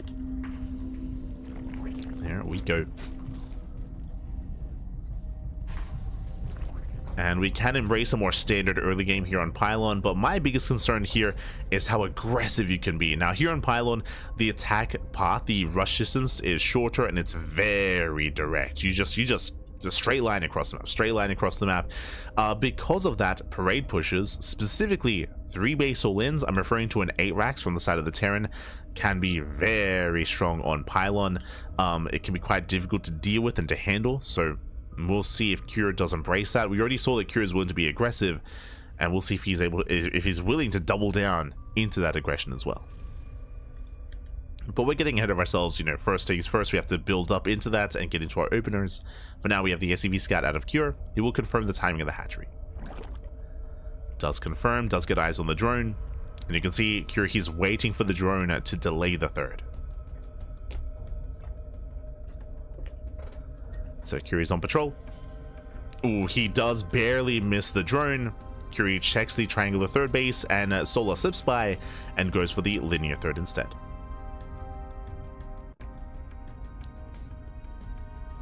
Behind this, Reaper does slip in. Slips into the bases. Threatens a mineral line. Doesn't quite get the drone. Third base is now on the way. Soleil pulls out of gas. And the Queen will defend. Meanwhile, Nice Picos, Curie does take down 2 of those Lings. Nice Picos out of Cure. And behind this, Cure, he's going 3 CC before Starport. Economic opener out of Cure. So we're settling in. And going for the third command center. And coming into game 2, Solar, he's going to have a much more comfortable start. Now he's going to be able to actually hold his own against Cure, at least for a time. Behind this, Cure going for his own starport, so no 2-1-1. And this should lead into Banshee play. Should. We'll keep an eye on the add-ons. We have the Tech Lab on the way, and we expect an add-on swap into Banshees. Otherwise, we could open up Viking first or Liberator first and go into faster stim. So Curie still has options.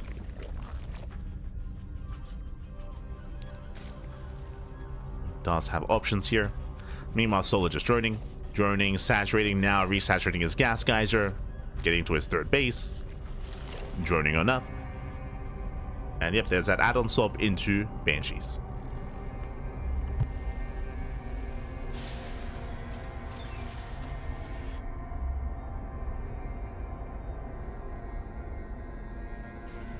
And again, this is kind of like the stock standard go-to opener in TVZ. The reason for it is it's very safe and very economic at the same time. You have Hellions for map control to deny creep, and you have Banshees to harass, to scout, and to also shut down Roach all-ins. So just very safe, very economic. Nothing fancy out of Cure yet. From here, we should be getting up to 3 base saturation. The question becomes, does Cure take his gases at the third? As I mentioned before, I did mention earlier that all-ins are a little bit more favored here on this map, specifically 3 base 8 racks all-ins from the side of Terran. Throws down 2 more Raxes. So far, so standard. Meanwhile, Lair first out of Solar. Does go Lair first. So pretty safe play out of Solar. Basically, as a Zerg player, if you're going into Link Bane, you have options. We could have seen Solar go for faster Evo Chambers and a delayed Lair, so faster 1-1 upgrades. Here, faster Lair means faster Baneling speed. It means delayed upgrades instead. Delayed Evo Chambers, I mean. So a very safe play out of Solar. With that, he will prioritize Baneling speed to be safe. Fourth base is on the way, Solar droning, spreading creep. That is a bit of a Rax explosion here from Cure, but for now I believe only getting up to 5 Raxes. Still stands on 3 bases. So a 5 Rax setup, and we are waiting to see if Cure does take his gases, if he does build up to a 4th CC. Does he get into a 4th? Does he not?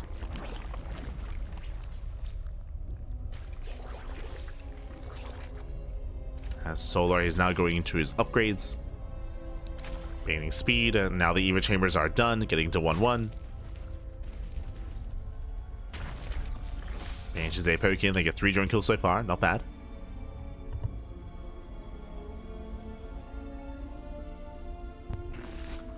They poke in, they get a bit of damage. The Lings, they counterattack, they don't get much. Gases are being taken. Okay, never mind. CranKy is macroing up. With these gases, CranKy can soon afford a second factory and a fourth command center, assuming he does saturate. There are builds where you get like a fake gas geyser.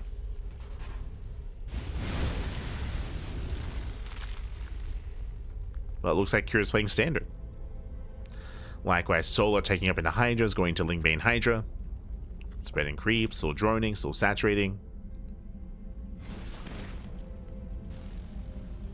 So far, I believe this is the most standard game that we've had this series. Ooh, as we are going for, the army that's going to be for 2-2. Hellbats can morph in to support the initial 7-minute timing. As CranKy does move out, this is the first push. The first committed move out of the game does hit at 7 minutes. Hellbats can morph into support once the armory is done. And Solar, he should have enough to defend. Now, this does hit sooner than normal just because of how short the rush distance is. So true, this does hit sooner than normal. Creep is being denied.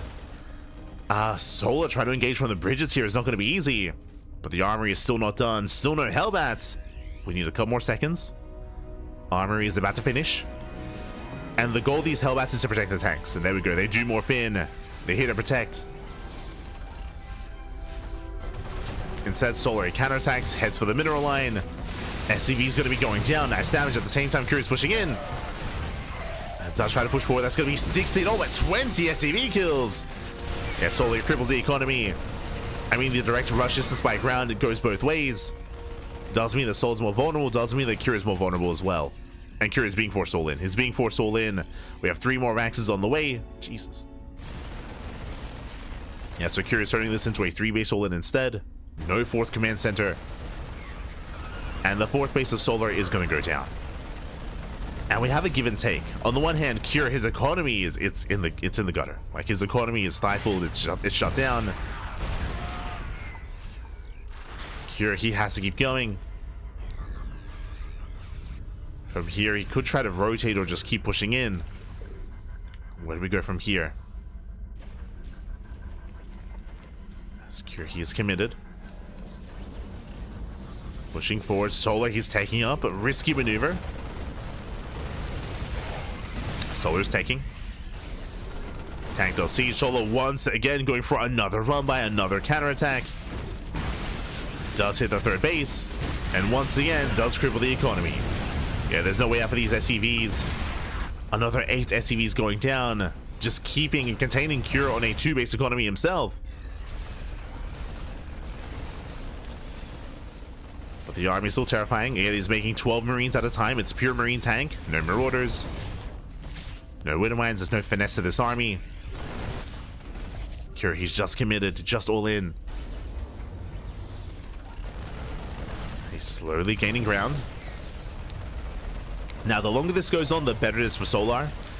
Oh, Solar, he does get supply blocked. And supply blocked. The Hellbats is still kept in... Oh, actually, not quite in the back line. They push forward. Uh-oh. Yeah, Hellbat's not quite in position. And Solar, he attempts to surround, comes in from behind, takes down the first 2 tanks. And tanks are going down. Banelings, they do not connect with the Bio army, and CranKy breaks through. But no shot is still so close. There's still a couple of Banelings left over, but they do not connect. Nice splits here by CranKy. GG gets called. He breaks Solar. Solar! He did a great job counterattacking. He forced the all-in out of CranKy, but CranKy could not be stopped. And CranKy, he will qualify and make it through to Group Stage 2. GG.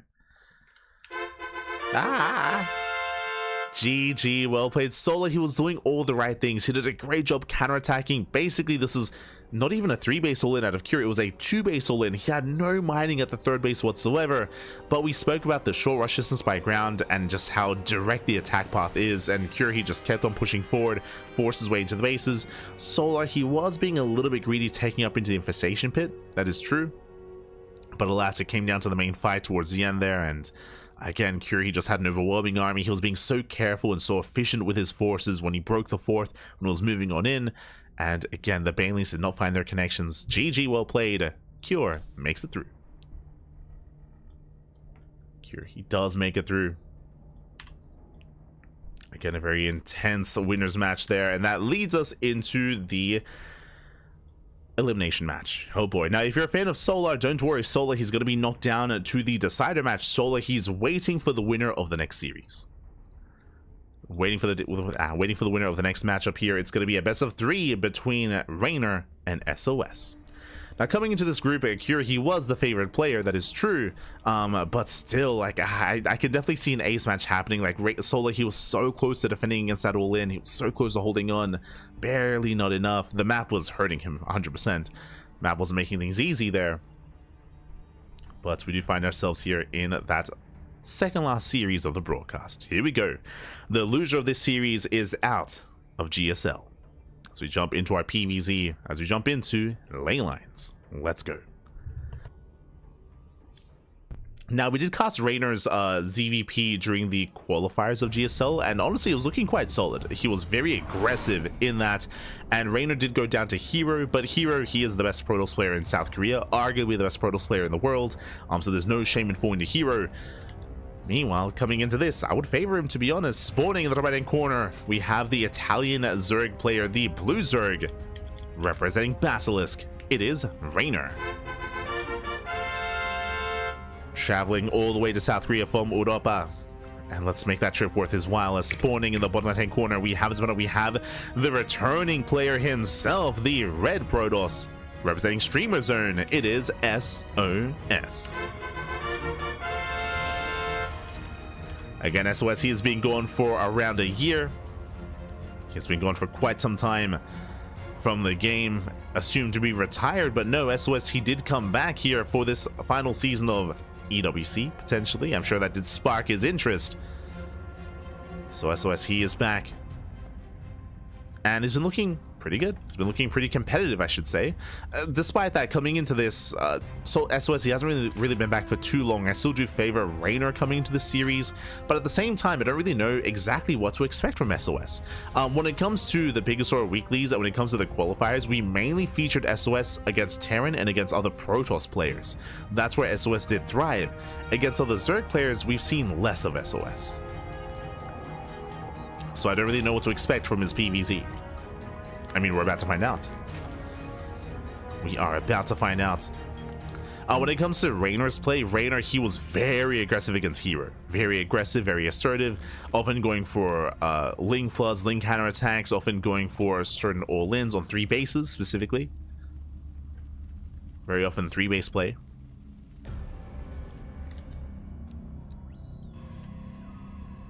We'll see how players will approach this. For now, game 1 is on ley lines. Ley lines is one of the more standard maps in the map pool. It's not too small, not too short. Likewise, not too defensive, not too large either. It's more middle of the road when it comes to the map pool. Probably say the most standard map in the map pool, even.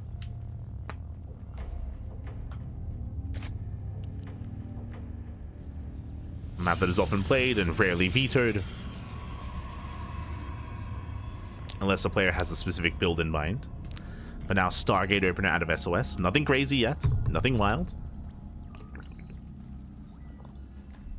Now, when it comes to sOs's preparation, he clearly did have that 1-base Robo all-in planned. I guess 2-base all-in planned. For Cure in Game 2. Like, that was a well-prepared build, and a build that we haven't seen before. So, very well prepared, very well thought out. I would imagine that sOs also has some PVZ builds up his sleeve as well, considering the group that he's in, considering that he's up against 2 Zerg players in Solar and Reynor. I'm sure he did come in prepared. Ooh, opening up Void Ray. Okay.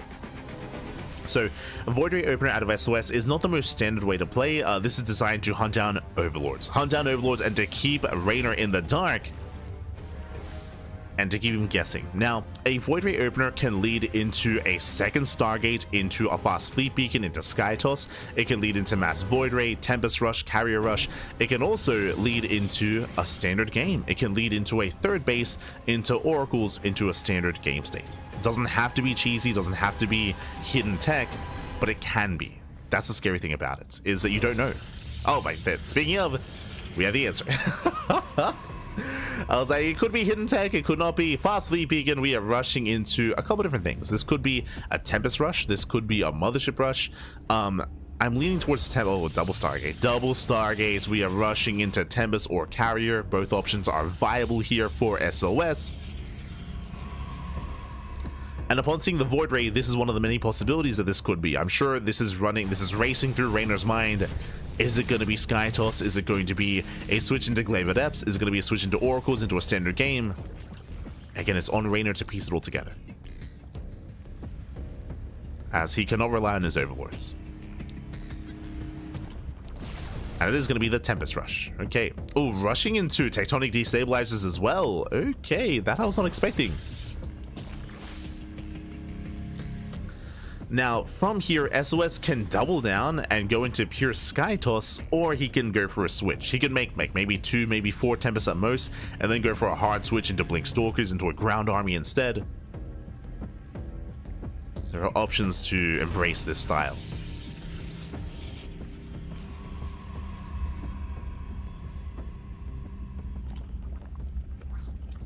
It was a classic that popularized this like big switch back 2 years ago now in GSL. Oh, as Lings, oh no, they slip in.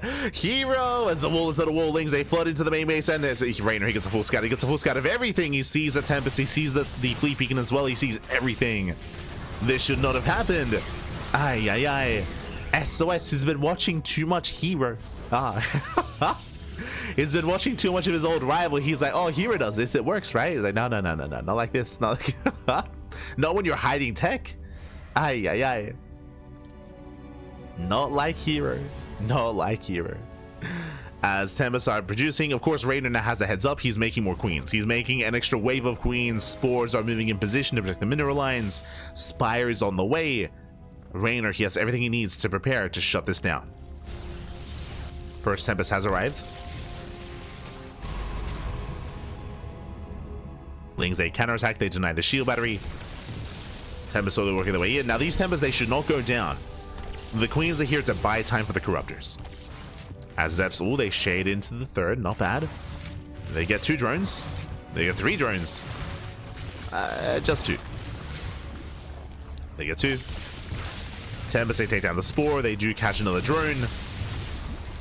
As 6 drones going to be going down. The Adepts, they trade well for themselves. And now we're switching into Void Ray. I mean, Void Rays are the counter to Corruptors, but not in low numbers. Nice damage though, getting 11 drones. 11 workers going down. Again, Tempest, they one-shot drones. They do one-shot. But now they respect the queens. 4th Tempest has arrived. Lings, they counterattack. Void Rays in position. Another queen goes down. Spire is almost done. And here come the Corruptors. Now, bearing in mind that SOS does have a recall, and he's taking down a lot of queens. That's how many? That's 3 queens going down so far. Oh my god, getting up to 4. Yeah, the Tempest gun is getting out of hand, getting out of control. Corruptors are still in the way. Tempest, they get another queen. But if he sticks around too long, he's going to get caught out. He has to recall soon. It's another queen. He wants the hatchery. 1 more volley, and the natural base goes down. The Corruptors are revealed. And there's the recall. 1 Tempest falls. Now, was this worth it? Was it enough damage? SOS, what did he get? He was able to kill a hatchery, get 7 queens, and 12 workers. That was a lot of damage. Behind this, plus 1 air attack is on the way. Flux Veins on the way, going to Mass Void Ray, and also switching into Ground Toss, but this is a late Twilight Council. SOS, he had a lot of tech to work with. He had a lot of resources. He could have gone this earlier. But here comes our Twilight Council. This should be for either Blink or Charge. We'll keep an eye on him. Void Ray count is quite high, getting up to 5 Void Rays. The Tempests are safe. Adepts, they do threaten a shade. Oh, where's the ground army? Uh-oh. As more drones are going down, Reynor, he's struggling here, losing another 3 workers. 3 drones are falling. Reynor, he's on 3 bases. Still trying to re-expand. Trying to get back into this.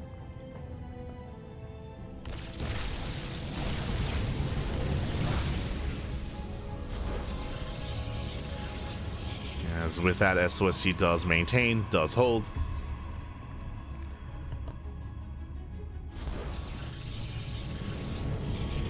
And honestly, SOS, he's in a solid position here. Corruptors, they cannot touch this army. Meanwhile, when it comes to the follow-up, it's going to be no blink. It's going to be charged into Archon production, into Storm as well. So a solid transition. SOS, he's going to be stuck here on 3 bases, though, and the goal for Reynor should be to try to delay and apply pressure to the 4th. Once it's taken, Reynor going into Roach Corruptor.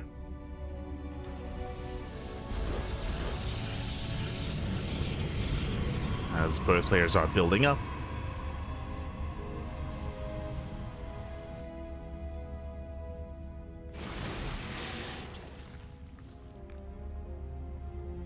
Reynor is being active. Looking for any kind of stray pickoffs. Speaking of Lings, they do hit the 4th. Can they force a cancel? Not quite. They strip away the shields. You know what, Corruptors, they come back in, they go for the Cybercore. Nice snipe here by Reynor. Very nice moves. Snipes the Cybercore. This will delay upgrades. Delays Warpins as well. So you have 2 Cybercores. Oh, there we go. Does cancel 1. Reynor behind this going into Infestors. Interesting. No Neural yet. Just going into Infestors. You will have Fungals available, some Microbial Shrouds as well, potentially. But that's mainly Fungal growth. As SOS, he is looking to stabilize on 4 bases. Looking to turtle up.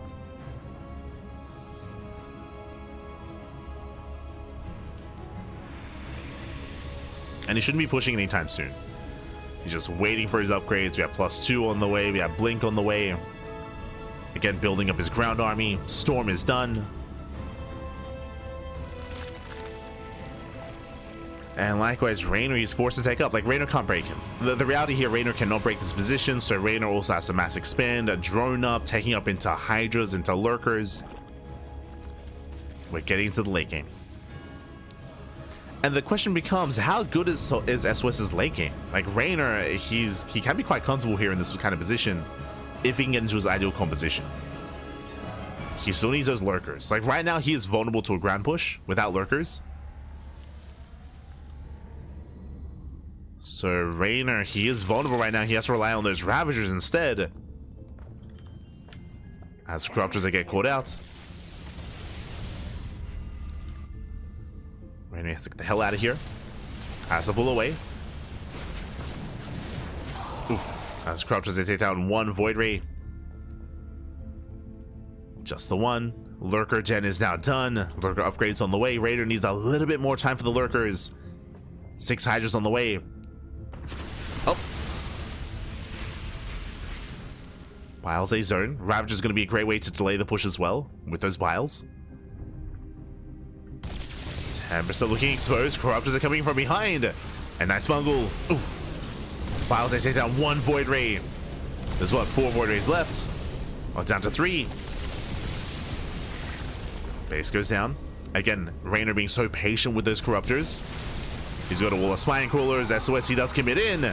And Biles, they connect once again. Another Void Ray goes down. And Reynor, he should have enough. With the help of the Corruptors, he should be able to reset the Tempest count. And now it's all about the Archons. But there are no Lurkers. Uh-oh. Yeah, the Archons, they break on through. They break through the Ravagers. Ooh. Lurkers now coming in from behind. And there's no more reinforcements. We're holding on to 1 Storm. 1 Lurker goes down. He's getting into the mineral line. Ravagers, they kite back. And there's only 2 Lurkers. Only 2 Lurkers here. Despite that, Reynor with reinforcements, he defends. Whew, he defends. He cleans up the army, and SOS, he was all in. SOS, he was completely all in. He does get the mineral line, but the entire army goes down. Brutal loss there for SOS. Across the map, Corruptors are going for the bases. Remember, they reset the Tempest count. It's now a ground army for SOS. Now, you could argue maybe some dead supply in these Corruptors, but that's why they're going into the main. They're going for the bases. Roach Ravager Hydra moving in. Corruptors, they head for the natural. And Reynor, he has more than enough. He has more than enough at this point. Even without Lurkers. Just with pure Ling Roach Ravager, he can just stutter step forward, takes out the Stalkers one after the other. SOS, he has nothing left. He will save his expansion, does save his natural base. What about everything else? As Reynor, he's snuggling out of control. Again, it was all or nothing for SOS earlier. And again, just really patient play out of Reynor. Just biding his time, waiting for those corruptors, waiting for that opportune moment.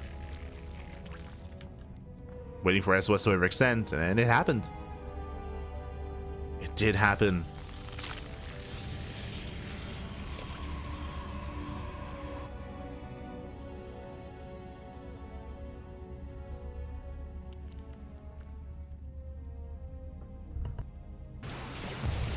With that SOS, he does have some storms, true.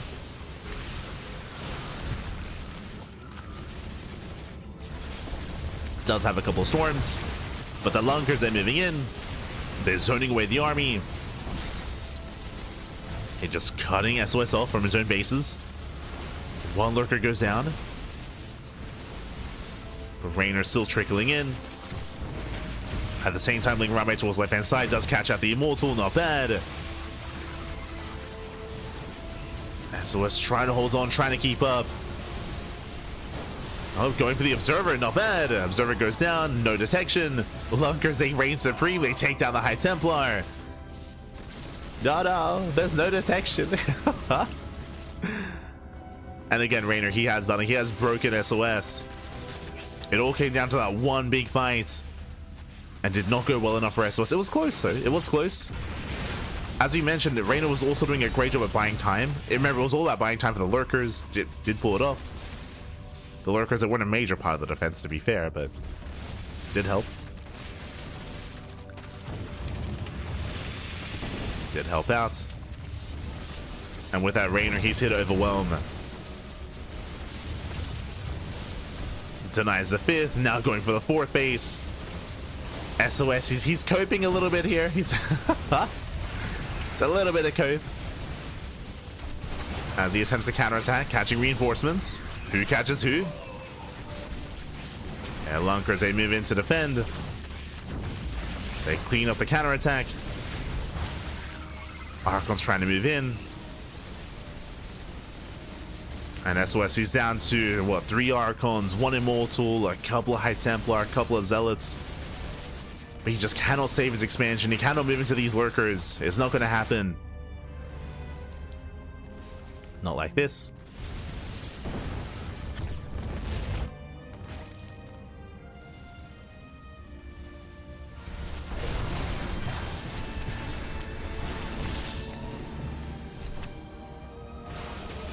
Portal 2 improved Reynor's SC2 games. I mean, Reynor was already favored coming into this. I would like to believe that really it was less so about Portal 2, but more so about spending time with his boy, with Cyril. Cyril, he was able to rub up on Reynor.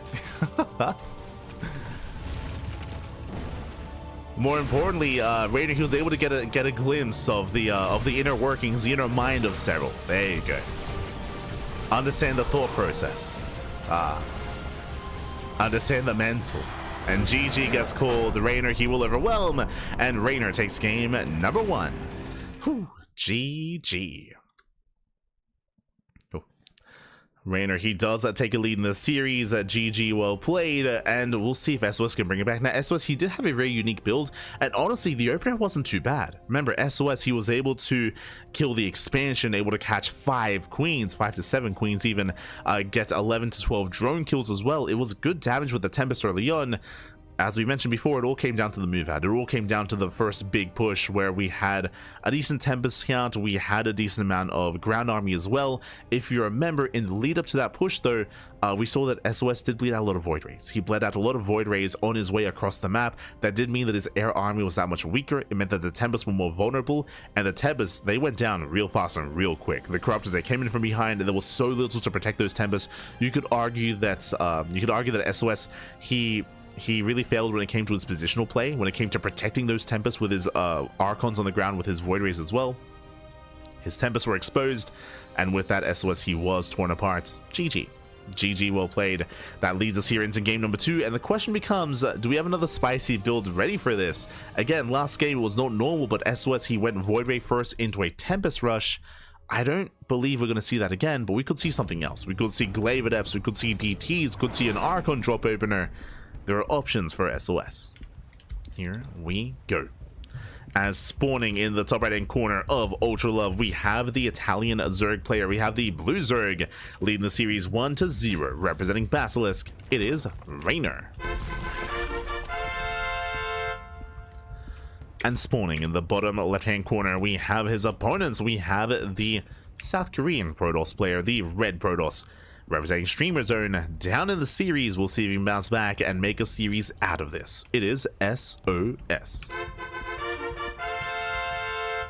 Here we go. But yes, Reynor, he has been lost in the rift for 5 months, but who pulled him out of the rift? Who pulled him out? It was Yona. It was Cyril, Pappy. Cyril, he pulled him out of the rift through a portal, if you will, and they have been playing Portal 2 together. If you enjoy that kind of content, if you enjoy like seeing two StarCraft gamers stumble their way through portals, then Basilisk, the YouTube channel, is the place to be.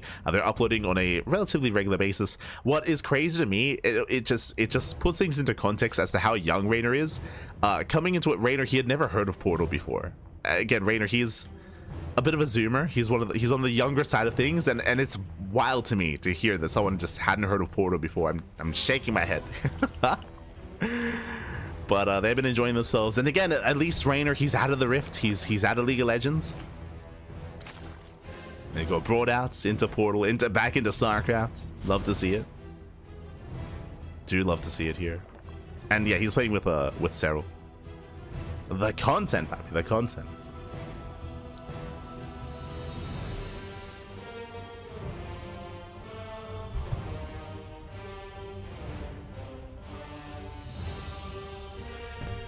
Here we go. From here, we are building up.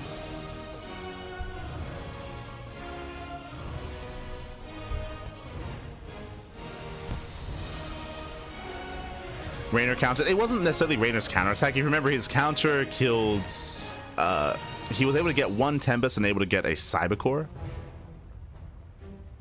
Like, he didn't necessarily get a lot of damage in the counterattack. A lot of it came down to just the main fight. Or I should say, as I emphasized earlier, it came down to the lead up to the fight as well, as SOS did bleed out a lot of units as he was moving out across the map.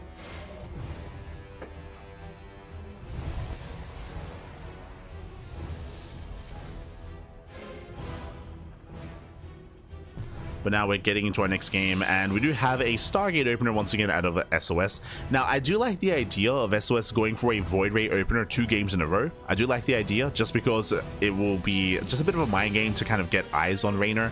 Oh, right, also, my apologies, I forgot to mention, if you remember, the big, which might be what you're referring to actually, it did slip my mind, as I do appreciate the Void Ray opener, is remember Reynor, he got a free scout. True, like that was maybe the most important part of the game actually, is that Reynor, he got a free scout. If you remember, the wall was not a wall, and he was able to just fully get eyes on everything in the main base, which allowed Reynor to make extra queens and to make a faster spire. True, that had slipped my mind. The early game, how Reynor, he was able to scout early on, which meant that the Tempests did not get as much damage as they otherwise could have. Like, imagine those Tempests if they had gone unscouted any longer, if the Spire was later. If the Spire was later, Reynor would have lost every queen and would have lost more drones. Like, it would have been a much more dire defense for Reynor. So true. That did sit in my mind. I mean, it was a long game, Pappy. It was a long game. From here, though, once same build. God damn it. Void Ray opener into... Oh, never mind. This is a different variation. This I appreciate. So, I believe the goal here is a fake out. I believe the goal is to rush into Tempest, but only on one Stargate. That is a Stargate fleet beacon into Twilight Council. If you're watching GSL 2 years ago, again, it was in November of 2023, I want to say. Classic. He popularized this build on... God, what was the map? The map with the gold bases in the center. The large map. Alcyone, I think it was on Alcyone, where Classic did popularize this build. This is a fake out. Basically, the goal here is to reveal the Tempest, is to reveal your hand, to show off the Tempest, and to force Reynor to react with a Spire, with Queens, with Corruptors, and then bam, what do you get? ground toss. Then you get glaive adept. So this is a fake out. This is designed to force an overreaction. I do like how SOS is playing this out, just because again it makes it look like the same build as previously, so we get some big mind games out of SOS. Now if you remember, when Classic did this, he didn't go into glaives, he went into, I think it was blink. He just went into a blink stalker switch. So this is SOS's own take on this, as Classic's version was into blink, not glaives. And you can see Tempest moves out. You can see the Tempest does move out. Now, Reynor, if he's on top of this, he should recognize, hold up, this is weird. Usually you would bank up your Tempest. You wouldn't send the first one across. So to show the Tempest early on like this is suspicious. As the Tempest is revealed, Ling's a threat in the third. Reynor here responds with a Spire. Is making extra queens. Now, Reynor does have a safety Roach Warren this time. This did not happen last game. So he's droning. Ooh. Like, the scary thing here, to deal with the Tempest, he's droning up, he's making queens, he's getting the Spire. He is skipping Roach production, and here come the Adepts. Adepts a mass up across the map. Reynor gonna get caught with his pants down. He has only Lings to defend. Yeah, Roach production has begun. Reynor, he now knows, but it's too late. It's too little too late. Oh, does wall off in time. Whew, that was close. Does wall in time, but the wall is going to be broken. Yeah, the wall gets shut down. Adepts, they bust in. Lings, they try to engage. They're going to get cleaned up by the Adepts. Glaives is done. And Reynor, he's not ready for this. A shade into the main. Yeah, drones are going to be falling. Getting getting two workers so far. Roaches are popping out. This isn't getting too out of hand yet, as Adepts, they also shade into the third. So far, these are acceptable losses, but still a shaky defense here from Reynor. Oh god, this is getting out of hand. 12, 13! 13 drones going down. And again, Reynor, he was not expecting the Adepts, of all things. Spire does finish, it won't help here. Shading back into the main, getting more drone kills, getting 17 drones. Reynor's economy is being crippled, and what's important behind this, third base. Third base building up. +1 is on the way. We should be working towards blink. There we go. Blink is in production as well. Now, I will say that SOS, his macro did slip. The macro did slip here. You can see that SOS, he's banking resources. Blink is late, and there's only one Void Ray as well. With only one Void Ray, Roaches can counterattack, so this is a bit of a shaky follow-up here out of SOS. You can see he's banking a lot of resources as well. So it's a little bit shaky and a little bit delayed. There we go. Now going for the Forge, now going for the Pylons. SOS trying to spend his money. The Tempest, though, getting 8 drones on its own. Jesus Christ. Not bad. And this is still good enough. Even though the follow-up here for SOS is shaky, and it is a shaky follow-up, it's still good enough. It's okay. Could have been cleaner, but it's fine. He likes being messy, Bob. He likes it. And from here, Reynor's economy is crippled. From this point, he should have a 4th base by now. Should have a 4th base, should be up to 70+ workers. Right now, Reynor is cutting workers at 64, and he might just commit into a 3-base all-in. We'll see if Reynor drones. As he takes the 4th base on the right-hand side, we have Mass Stalker moving in. 3 more gates, no gases, 8-gate all-in. So it's going to be a 3-base 8-gate all-in follow-up here by SOS. I do like this follow-up. And Reynor, he has to buy time. Takes down a Stalker, gets 1, gets 2. 2 Stalkers go down. The tower gets punished, gets brought down. Does topple over, trying to buy some time.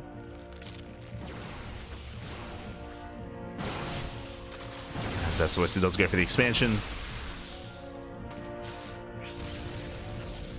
Corruptors into the main, doing what they can. And we'll see if Reynor can shut down these Stalkers. Once again, SOS, he's not warping in. SOS has got almost 2,000 minerals in the bag. There we go. Here comes the warp in. Again, SOS missing some macro cycles, missing some warp ins.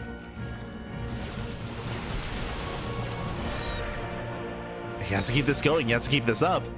Remember, SOS, he's all in. There's no gases, no further tech, and just now getting another expansion. And just now starts up 2-2. Sorry, 2-1. 2-1 upgrades on the way. Committing here to just ground toss, to a gateway army, to a swarm toss style.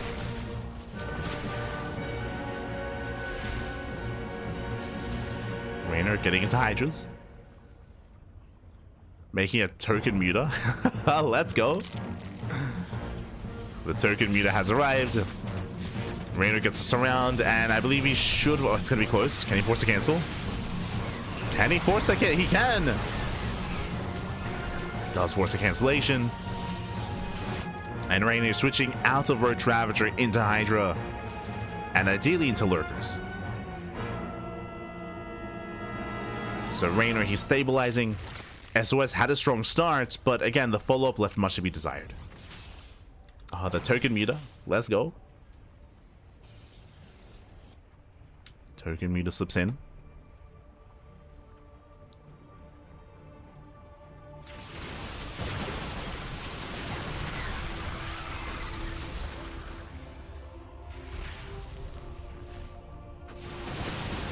So Reynor's keeping up.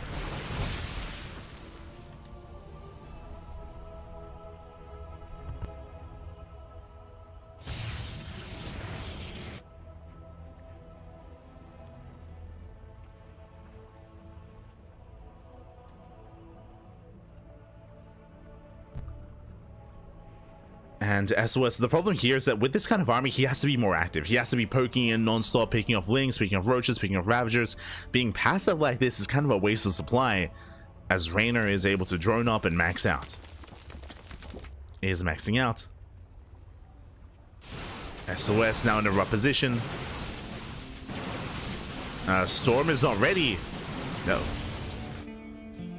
Storm is not ready yet. You can see SOS getting ready for a Zealot run by. Now moving in. But he's given Reynor a lot of time.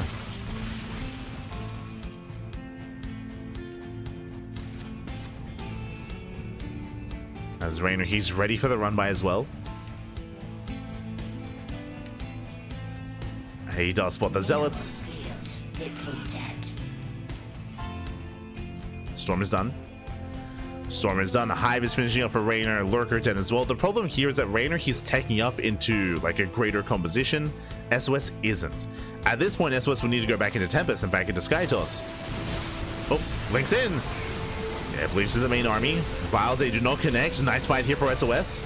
The Lurkers are still in the way, and they're being denied. Massive pickoffs here. As SOS breaks through the army, breaks through the expansion, gets on top of the hatchery. Base does go down, and again, Reynor caught just before Lurkers. So Reynor has to pull away. Has to pull away, building up more and more Lurkers, trying to stabilize. SOS, that was a nice fight. He has to keep going though. He has to keep going. Has to keep pushing. He's on a low worker count. On a lower economy.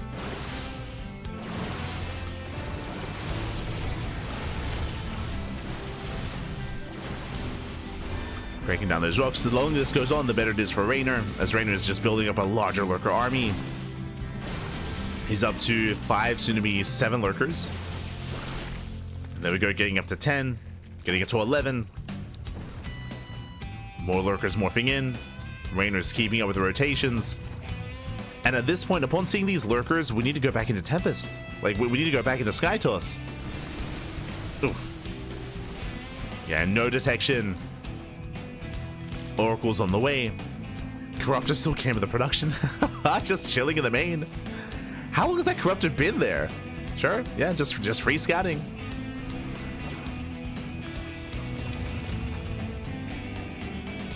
Yeah, I was about to say that my one criticism for Reynor is that Reynor, he has too many roaches, and he knows that, so he's going to get rid of them.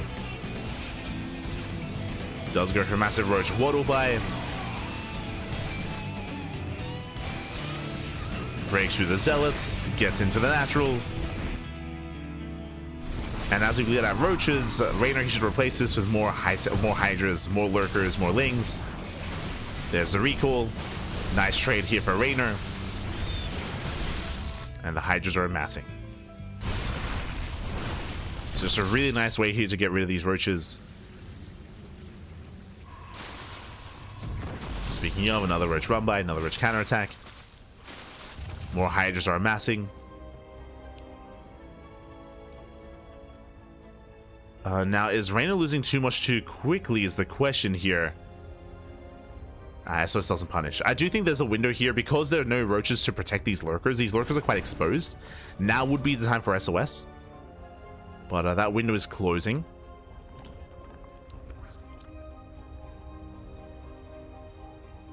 And SOS, he still has not gone back into Tempest. Does find the roaches. Oh my god, very nice catch. The roaches, they just get annihilated. But again, he does want to get rid of them. We have now Vipers on the way, a couple of Corruptors. These Corruptors are a little bit premature. Again, I think Reynor, he's already expecting Skytoss. It's just, it's not coming. It's not there. Corruptors, they can help against the Oracle and the Observer, I suppose. We want massive Zealot run by. Army Flex. Oh my god, this is not it!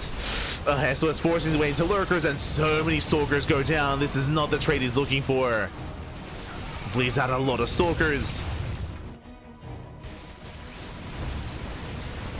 Yeah, so many Stalkers go down. Those are expensive losses here for SOS.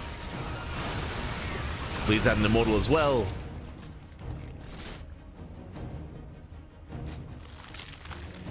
And Reynor, he holds well. That was a better trade for the Zerg. We have a second Stargate on the way for SOS.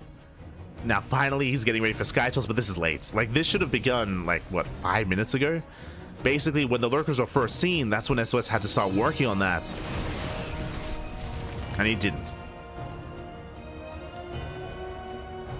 It was either then or try to kill his opponents, but did neither, is the problem.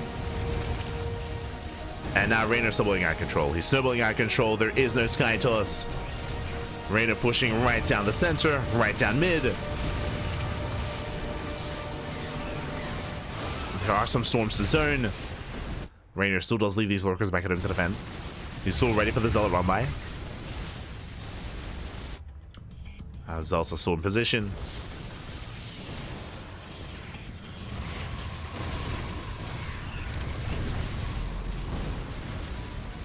Templar trying to poke in. Vipers have right as well for their abductions. Oh god, speaking of, he can go for those Immortals. Yeah, he gets one, he gets two. Takes on both Immortals. He sees another. And SOS just has no answer. He just has no answer to this. There's nothing here. There's one carrier. Just one.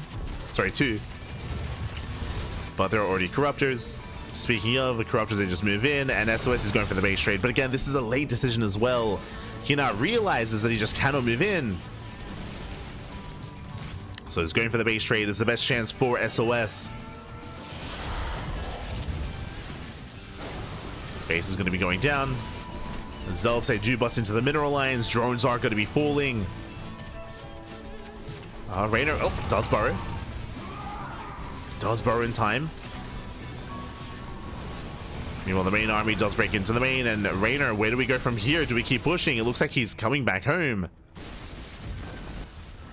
It does come back home. Lings, they flood out. High Templar, they get surrounded.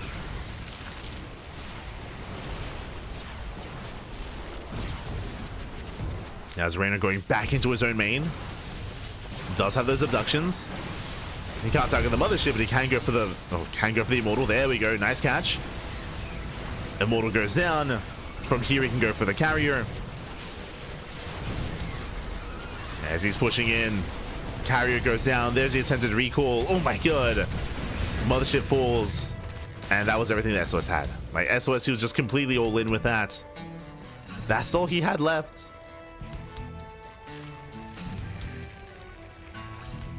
And Reynor has done it. He's done it. He breaks through. Again, SOS, initially winding it back, I love the build. Like, the build of going into hidden Glaive Adepts and like surprise Glaive Adepts actually did really well. It was the follow-up. I feel like it does show that SOS, he's a little bit out of practice because the follow-up was lackluster. I'm referring to the 8-gate Blink all-in, which was late. It was late Blink, late Forge, late +1, late Warpins as well. And you have to be crisp with that. If you're going for an all-in as a follow-up, you have to be crisp. It just was not there for SOS. The build was solid, but the execution was always lacking. And then we force a longer game. And in a longer game, that's where Reynor excels. As Reynor, he breaks the expansion, forces his way through the main army. There's one carrier left, it's going to be targeted down, and now it's just a ground force here for SOS.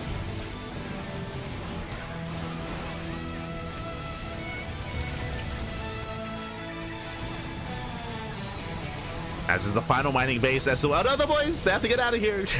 Oh no. They do, for the most part, get away. Oh, yeah. And SOS once again just going for the counterattack, doing whatever he can. Does get across the map. GG gets called though. Reynor is here to defend, and Reynor, he will take the series 2-0, advancing on to the decider match. GG. Ooh, GG, well played. Reynor, he'll advance on the decided match, and my condolences to SOS, as SOS, he is eliminated from GSL. He did a great job at making it this far into the tournament, and again, he had some spicy builds. I'm not opposed to them. Overall, I feel like in Game 1 and Game 2, SOS had a stronger start. Remember in Game 1, SOS, despite being scattered early on, he was able to kill a base, kill like 5+ queens, get 11+ drone kills. Like, SOS had a really strong start in Game 1, and likewise here in Game 2, he also just crippled the economy of Reynor with his Glaive Adepts. Like, the openers were solid, but the follow-ups, the mid-game, that's where SOS did struggle. That's where he did kind of falter. That's where Reynor recovered, despite being behind, did recover both times and did stabilize and did take control of the game. GG. GG, well played. So impressive comebacks there from Reynor. And with that, Reynor, he does make it to the decider match, where we have a rematch, actually. It is going to be a best-of-3 decider match between Reynor and Solar. As a reminder, they already faced off. In the previous series, Solar did defeat Reynor 2-1. It went to the ace match. It went all the way to the ace match. It went all the way to Game 3. It was very close, very intense, very clutch. Did go to the ace, and honestly, this could go either way. Especially based on the previous series. On the previous match between these two players, like, this can go either way. It's a hard one to call, and I'll be honest, it is brutal for either one of these players not to make it into the next round. SOS, Solar, he's a staple when it comes to the later rounds, and especially in the current meta of StarCraft, where there aren't many Zerg players, it would be nice to get some Zerg representation. Remember, Shin is not in this tournament. Shin is not in. We have Solar, we have Rogue, and we have Reynor here instead. So we'll see which of these two Zergs does make it through. Likewise, Reynor, I feel like he's always kind of, I don't want to say underperformed, but maybe he hasn't really met his expectations when it comes to going to GSLs in the past. But he's here to try to redeem himself, make a deeper run. Let's go. We'll see which of these two players can make it through as we are getting into our fresh best-of-3 decider match. Oh boy. As Game 1 is going to be on Tokamak.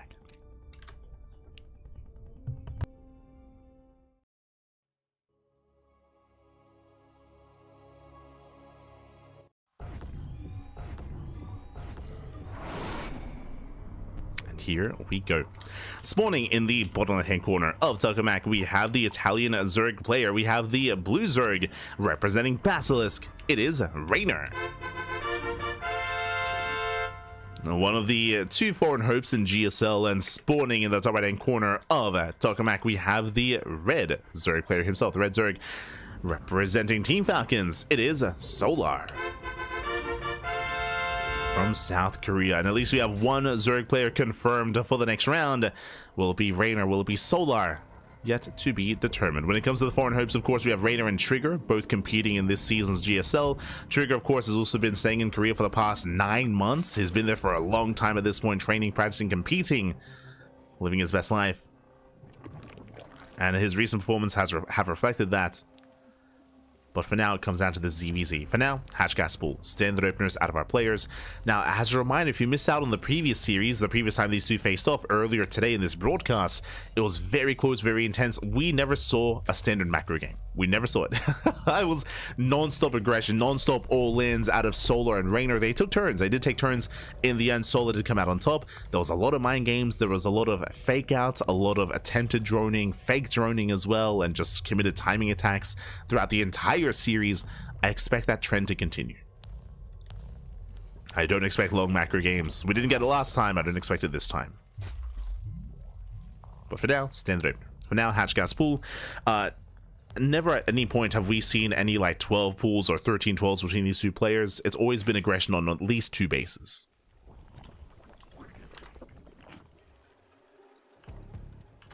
Here we go. I love that blinking on units so they can't dodge the storm. Yeah, that was a really nice catch. It was a really nice moment for SOS. The problem in that moment is that, if you recall, Reynor, he wanted to lose those roaches. Ideally more efficiently, but he wanted to get rid of them because he was replacing them with lurkers. He was just getting a more efficient and more effective army. But it was a nice catch.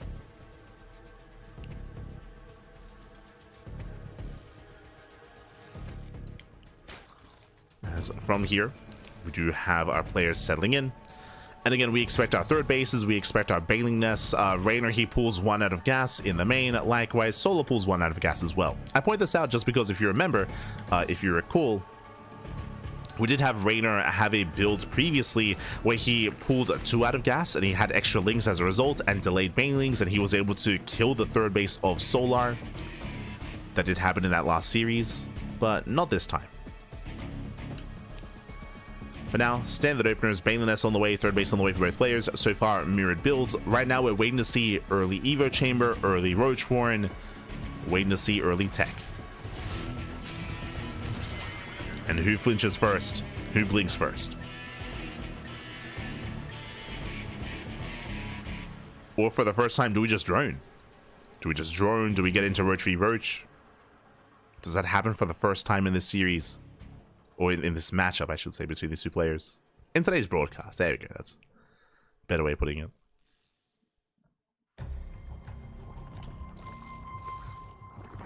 But now, there we go. We have our initial Roach Warren out of Solar. Does make a safety mailing. Meanwhile, we do see Reynor going for his own Roach Warren as well. So far, mirrored build so far. No major Link Flood. Okay. I see you. Ooh, we do have a hidden Evo Chamber. I believe this should be +1 Carapace. This does feel like a Roach Ravager Ling. +1 Carapace here out of Reynor. We'll see if he goes for range instead. They both are viable and they both have their own kind of builds associated with them. Their own commitments. We'll see. As the Zergling is going to be forced back. I believe +1 range is usually researched earlier, but no, there it is. +1 range is on the way. Now, if you remember, I believe we saw this game 1 between Reynor and Solar. Let's go. So really fast +1 range out of Reynor. He will have the upgrade advantage. And the last time Reynor went for this, he went for a Hatch Tech 3 base all in. Initially, it was 2 base, but then he got scouted. Oh, speaking of, Solar, he does get in, does slip into the main. And does get eyes on just the 1 gas geyser. Does not see the Evo Chamber yet. It is hidden at the natural. It is hidden for now. Solar massing up his own roaches. Does threaten the third. Both players somewhat droning up, saturating. But again, I believe this is going to be a hatch base all in from Reynor. We saw this before. We're going to see it again. Solar pulling away. Taking an extra gas geyser. Solar getting up to 3 gases. Solar, he's droning. Solar, he's droning up. So far, so is Reynor, at least somewhat. I mean, Reynor, he sees the roaches, so he knows that he cannot push early. And he techs. There we go. Lair is on the way. Getting into the lair. He's getting into +1 range, and Reynor, it looks like he's playing out a longer game. Reynor, he's going to be fully saturating on 3 bases. Meanwhile, Solar is not. Now, this has a little bit less finesse to it. Like, Solar, basically, he has fake drones. You can see he's fully saturated at his third. Look at the natural. Undersaturated. He is making it look like he's droning. He isn't. And Reynor, he falls for it. Reynor, he fully drones up on 3 bases. And here comes the all-in from Solar. This is going to hit with 0-0, but purely Roach Ling Ravager. Here we go. Solar, he's about to pull the trigger one way or another. The game is going to end. Reynor, he throws down 1 Spine Crawler. That's going to help, but he needs more. As Reynor, now he knows. Now he sees what's coming his way. He's now aware of the all-in. There we go. More Spine Crawlers on the way, but are these too late? He's throwing down to the Spine Crawler. Reynor, he's down in supply, but he's up when it comes to the upgrade. He has +1 at least. And the slow roaches are moving in. Spine Crawler repositioning. Queens are getting called out. Bailings, they do not connect. Oh, they somewhat connect. Not bad. Spine calling position, and Reynor, can he hold on? Bailey's they crash on in, they shut down the spines. But with the reinforcements, Reynor, he has enough. He has the concave, he has the defense, he has +1 range as well. And Reynor, he will hold. Whew. A very intense hold, very intense defense here. He shuts down the roaches, has shuts down the ravagers. Again, Reynor did over drone, but the spine coolers did help, and unironically, +1 also kicked in as well. Like, +1 was also a factor. And Solar, he's run out of steam. Solar, he has nothing left. Remember, Solar, he wasn't droning, he has no saturation, he has no economy. Solar, now he's trying to drone up, now he's trying to tech up as well, but this is all so late for Solar. And Reynor, as long as he plays this safe, he should be fine. Reynor just has to calm down, build up on 3 bases, take his gas, get into roach speed, and then he can push. But now I understand the sentiment of waiting for roach speed, just because you don't want to get caught out. You want to be a little bit more mobile. And Solar, he has a lot of catching up to do. A lot of catching up. As he's now working on +1 range. Now working on roach speed. Reynor should be doing the same. Now, is there a world where Solar can survive this? There is, but oh god, never mind. Solar, he's going for the Spire. I mean, this is a really risky maneuver, and you have to take these chances, you have to take these risks. Well, Bailings, they connect. And here comes Reynor. Reynor has a massive army. Is lacking roach speed, unfortunately, and he doesn't quite commit yet. Pulls away for now. Getting to +2. Oh god, once again, another brutal connection. The Bailings for Reynor. They just keep popping up. He shuts down the run-bys, and again, Solar, he's going for a big chance here, a big risk going into Muta play.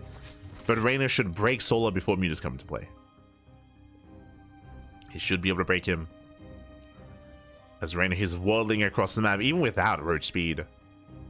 Without Ravagers as well. He's waddling in. Stutter stepping forward, it's just a numbers game. Just a numbers game at this point. Vials, they do connect, but it doesn't matter. At this point, it does not matter. Reynor just forcing his way through, Stutter stepping in. Getting on top of the army. GG gets called, and Reynor takes game number 1. Whew. GG. Reynor does take a game 1, does take a lead in the series. And we'll see if Solar can bounce back. Again, I appreciate the all-in that Solar had gone for. Unfortunately, Solar didn't know he was pushing into the attempted all-in out of Reynor. Remember, Reynor, who was also going for a +1 timing, and Reynor transitioned out of it into droning, but +1 did come into play there. Likewise, really good read out of Reynor to throw down those spine crawlers. One of them was definitely coming into play, was helping in the defense, and of course had the defender's advantage as well. In the end, Reynor, he holds, he defends, he survives, takes the lead. And now we are getting his game 2. Game 2 is going to be on Maganatha. Let's go. Just catching up. Did Cure beat Solar? Yes. Cure, he did make it out in first place. I recommend the VODs, but it was a very aggressive series out of Cure. And he was able to break Solar, able to overwhelm him. Oh my god. Meanwhile, we're popping off here as we are not droning, spawning in the top left hand on Maganatha. He's going for a 12-11. This is a rare build. 12-11, not even 13-12, by the way. That's why he's on 10 drones.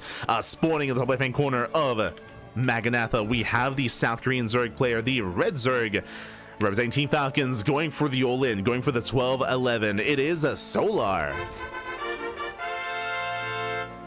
And spawning in the bottom right-hand corner, we have his opponent. We have the Blue Zerg player from the land of Italy, representing Basilisk, going for a hatch gas pool standard opener out of our Blue Zerg. It is Reynor. Here we go. Now, this is not a 12 pool, it is a 12-11. 12 gas, 11 pool. This is very aggressive. This is an all-in. We're going to be rushing into Ling speed alongside this, so really fast Ling speed. It's going to be a Ling flood here alongside this. It's going to hit like a truck. The problem with this build, though, is that we're on Maganatha. It's a very large map, long rushes and spike ground, so Reynor, he will have more time to react, more time to respond, but does he scout this? Now, the Overlord scouting pattern is a little bit awkward on this map, just because the attack paths are over on the edge of the map. So Lings are moving out, and I believe Reynor, he will not see this. He will not see the Lings. The Overlord will miss those Zerglings. Second Overlord moves out as well. So Reynor, he sees nothing. Because of that, he's droning. He's droning up a little bit more freely here. Lings are moving out. And Solar, he pulls out. Remember, this is a 12-11, no Banelings. There's no Banelings with this. It's purely a Ling Flood. Is getting his natural, which does a mask of the build. Lings are amassing, and we'll see if he can cheese Reynor out. As Lings, they make their way across the map. Reynor, again, he was droning up. He was droning. We had to have the queens on the way. Reynor, he has to pull away. He now realizes what's going on. Ooh, and a Solar, he's going for the expansion. Spine Crawler's on the way. As the natural is going to go down. Oh, Lings, they do slip away. They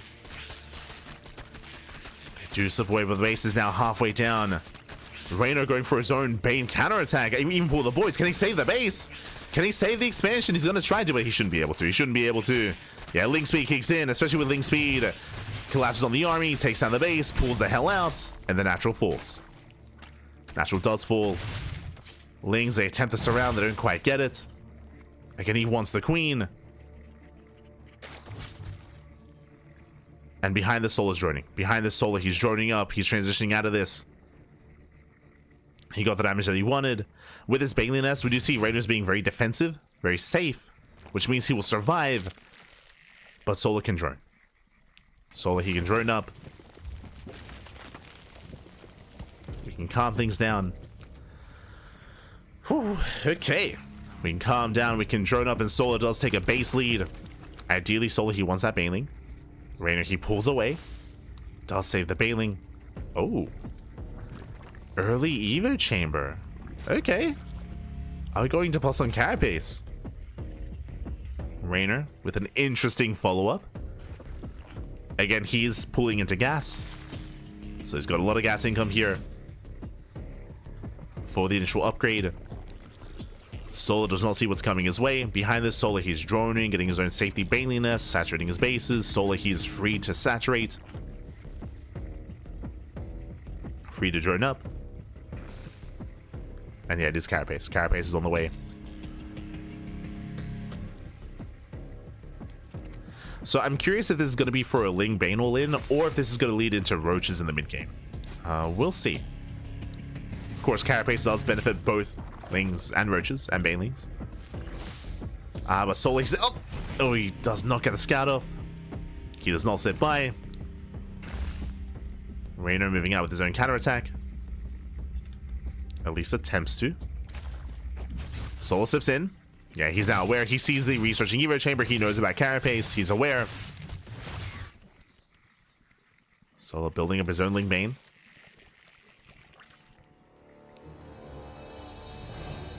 He's building up.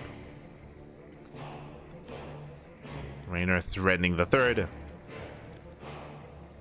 And Solar, he's able to find this. Solar getting to his own Roaches.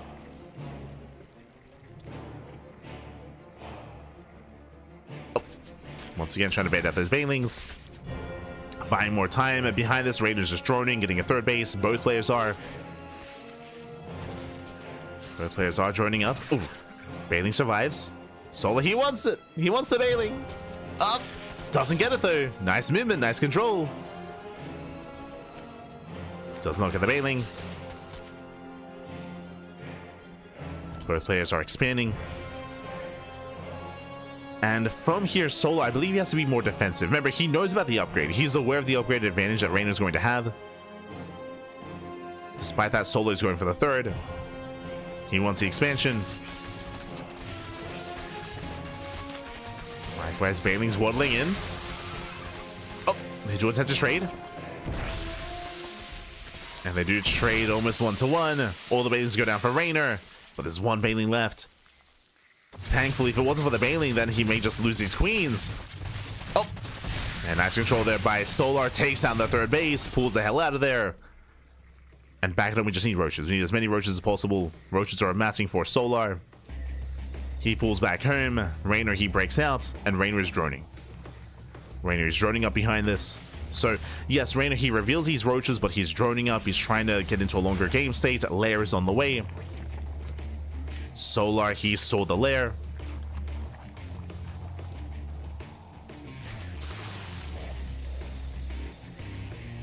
And from here, both players should just be droning. We're just droning from here, I would imagine. Solar, he's not droning. 9 roaches on the way. No saturation whatsoever. 1 drone at the third. And will this work out? So Solar, he knows that Reynor is taking into lair. He's taking into more upgrades. He knows that Reynor is droning. So he knows that Reynor will have a smaller army. But Reynor will have the upgrades, and he's making more spine coolers already. So Reynor is getting ready back at home. Is it enough though? Because this is a terrifying army from Solar. It's massive. He's up 30 army supply. Spine coolers are good, but I don't know if they're that good. There we go. More spine coolers on the way. Getting 3 more spines. Is that going to be enough? I'm going to be impressed here if Reynor can hold this. It's going to be 18 roaches against 13 for Reynor. First spine cooler gets surrounded. Another spine cooler is exposed. Oop, force back. Lings, they surround the third. Solar moving in, takes down another spine, and just barely. Biles are connecting. Another spine cooler goes down. He avoids the Biles, barely breaks through. And Solar, he's going for the kill, going for the throw. Lings, they flood on in. Boys are being pulled. And drones are going to be going down. Yeah, Solar, he cripples the economy. Takes down 7. Drones, Biles connect as well. Brutal connections.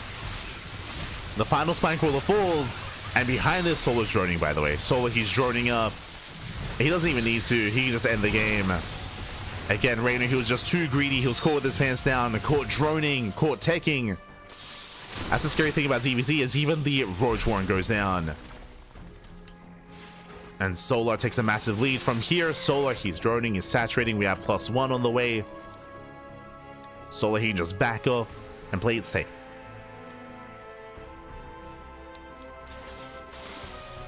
As Reynor, the only advantage that Reynor has is the upgrades, which, I mean, it's a hefty upgrade lead, right? He's got 1-1. He has Roach speed as well. Reynor does have those upgrades.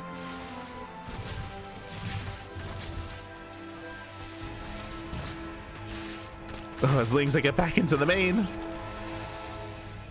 I think the best that Reynor can hope for is to hope that Solar drones. To hope that Solar is maybe too greedy. But the problem is Solar doesn't need to drone. He already has. He already has his workers. Right now it's all about roach production. And Solar, he can maintain his lead. Here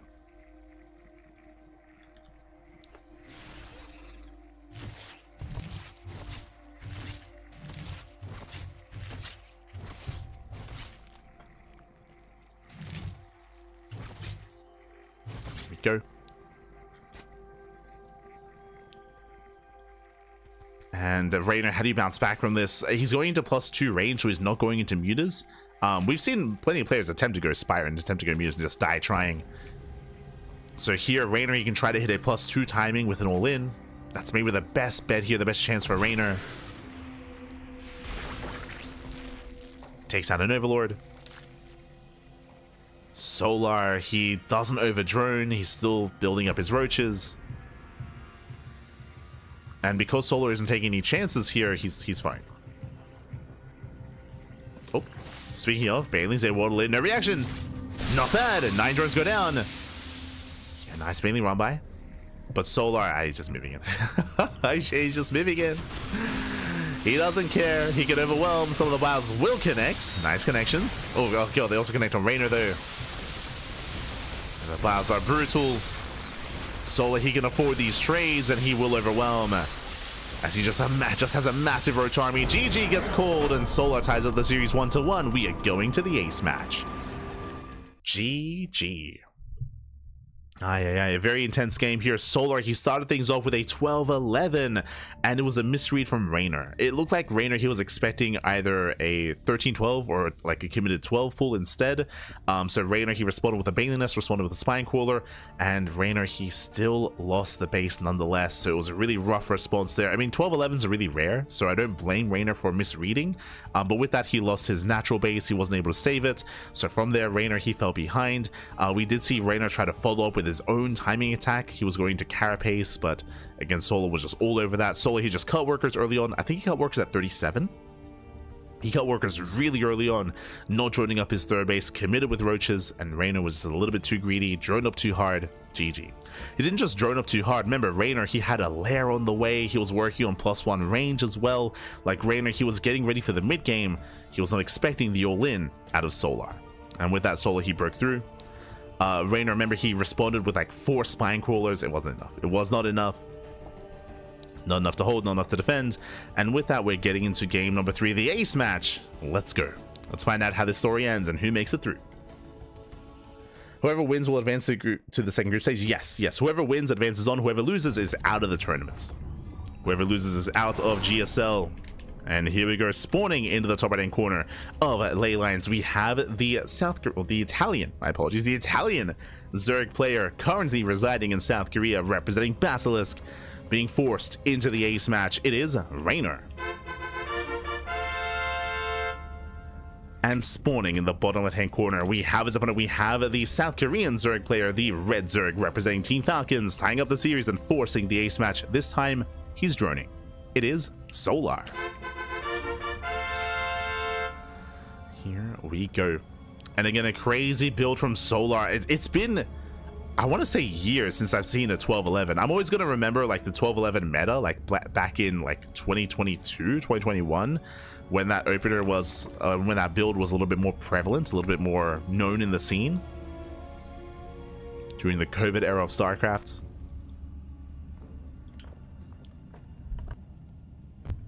I remember casting a game in ANZ Champs with Pilski, and freaking out. I think it was either Mighty Kiwi or Chappie that was going 12-11. I was freaking out. I was like, oh, and he's like, man, you're just making up numbers at this point. What are you? He's like, is this a 13-12? Is it 12? No, it's a 12-11, pappy. 12-11. He's like, what the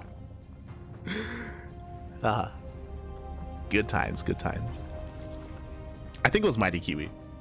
It's a New Zealand Zerg player.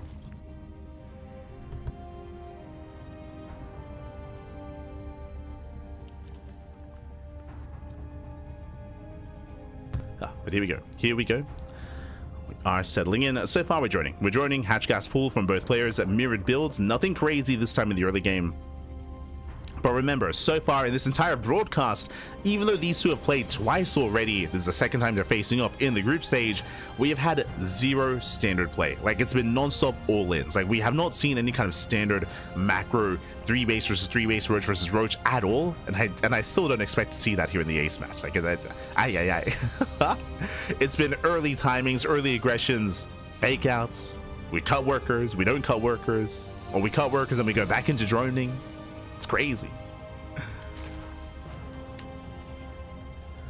And we'll see who's the aggressor this time, coming into the ace match. Let's go.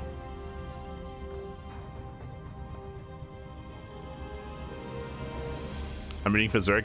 I mean, that's the plus side, is that this does confirm a Zerg player in the next group stage. True. Does confirm a Zerg. As the third bases are being taken. From here, we should be seeing Baliness as well. No one is cutting corners. Yep, 2 and 2. No one does cut corners. Not this time.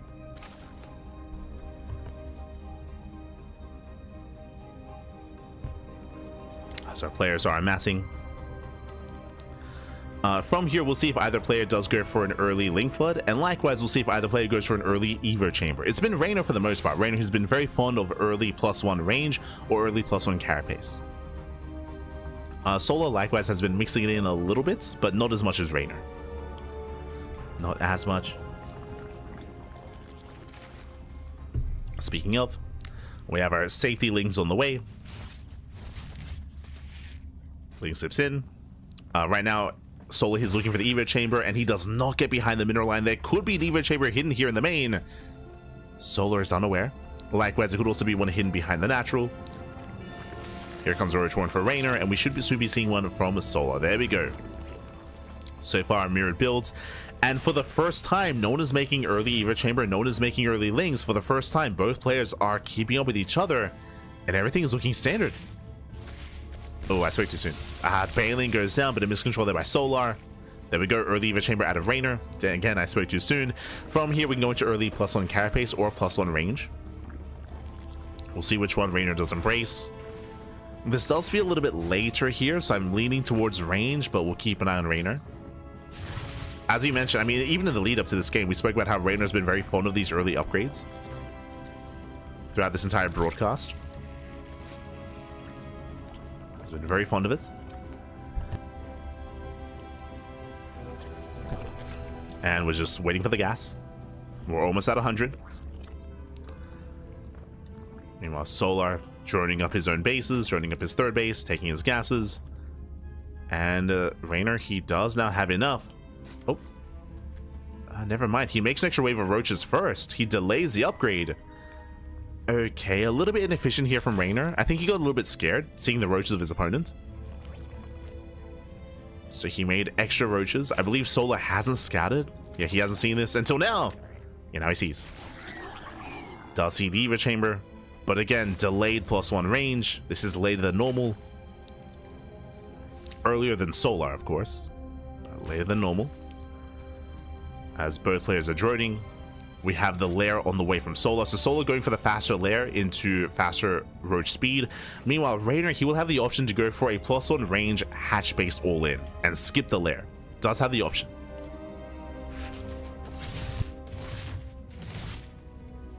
I mean, he's won games with it already here in the series. With this +1 range hatch all-in. And yeah, no lair. No lair. Oh, Overlord Speed is on the way. This is a big investment here for Solar. Bearing in mind that Reynor, he's cutting workers. Yeah, no droning. No droning. 52 drones, that's all he has. He's on 2.5 base saturation. Reynor, he's going for the all-in.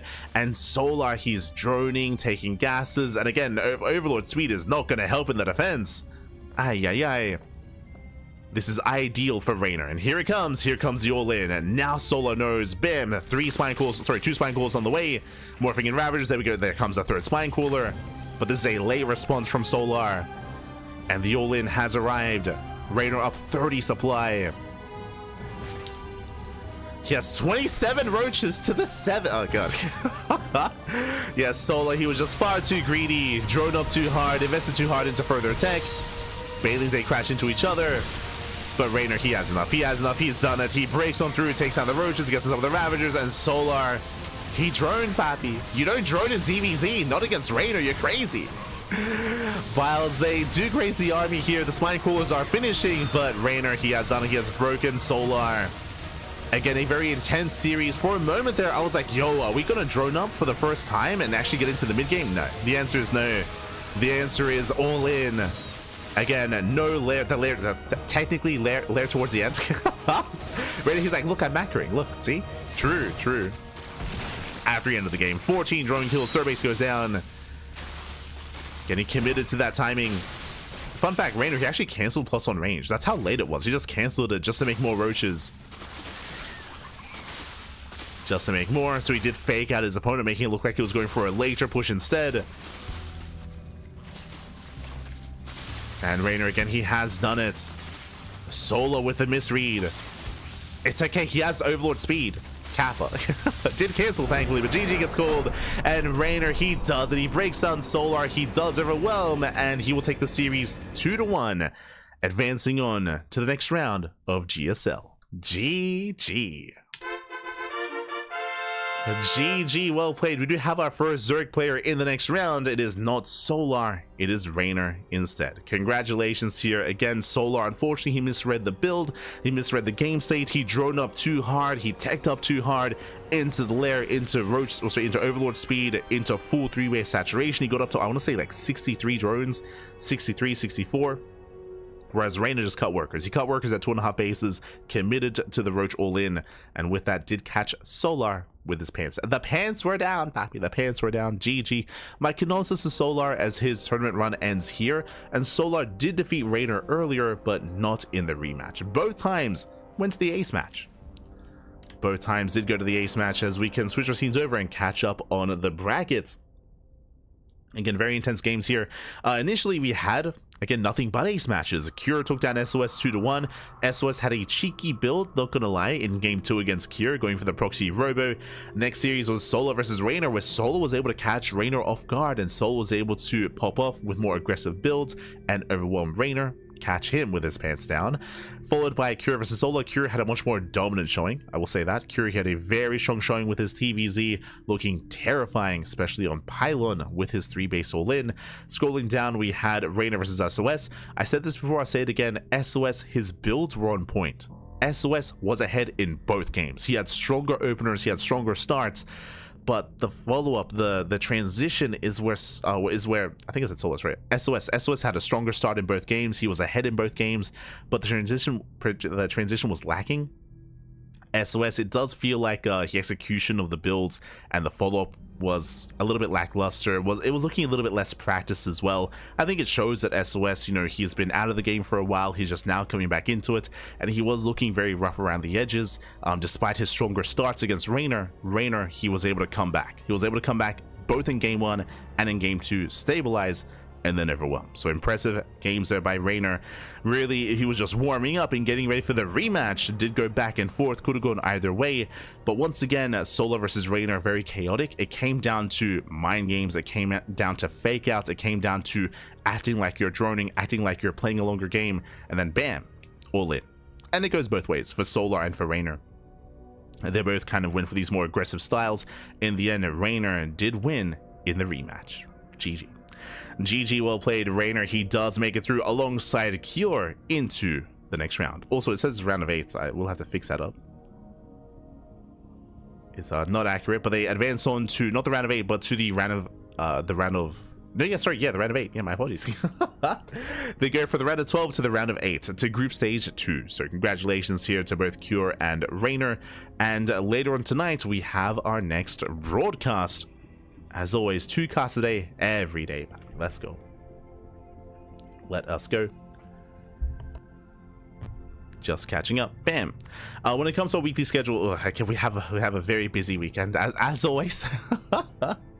As always, very intense, very busy weekend here. But from the beginning, we just wrapped up our Tuesday broadcast of GSL here at 9 a.m. KST.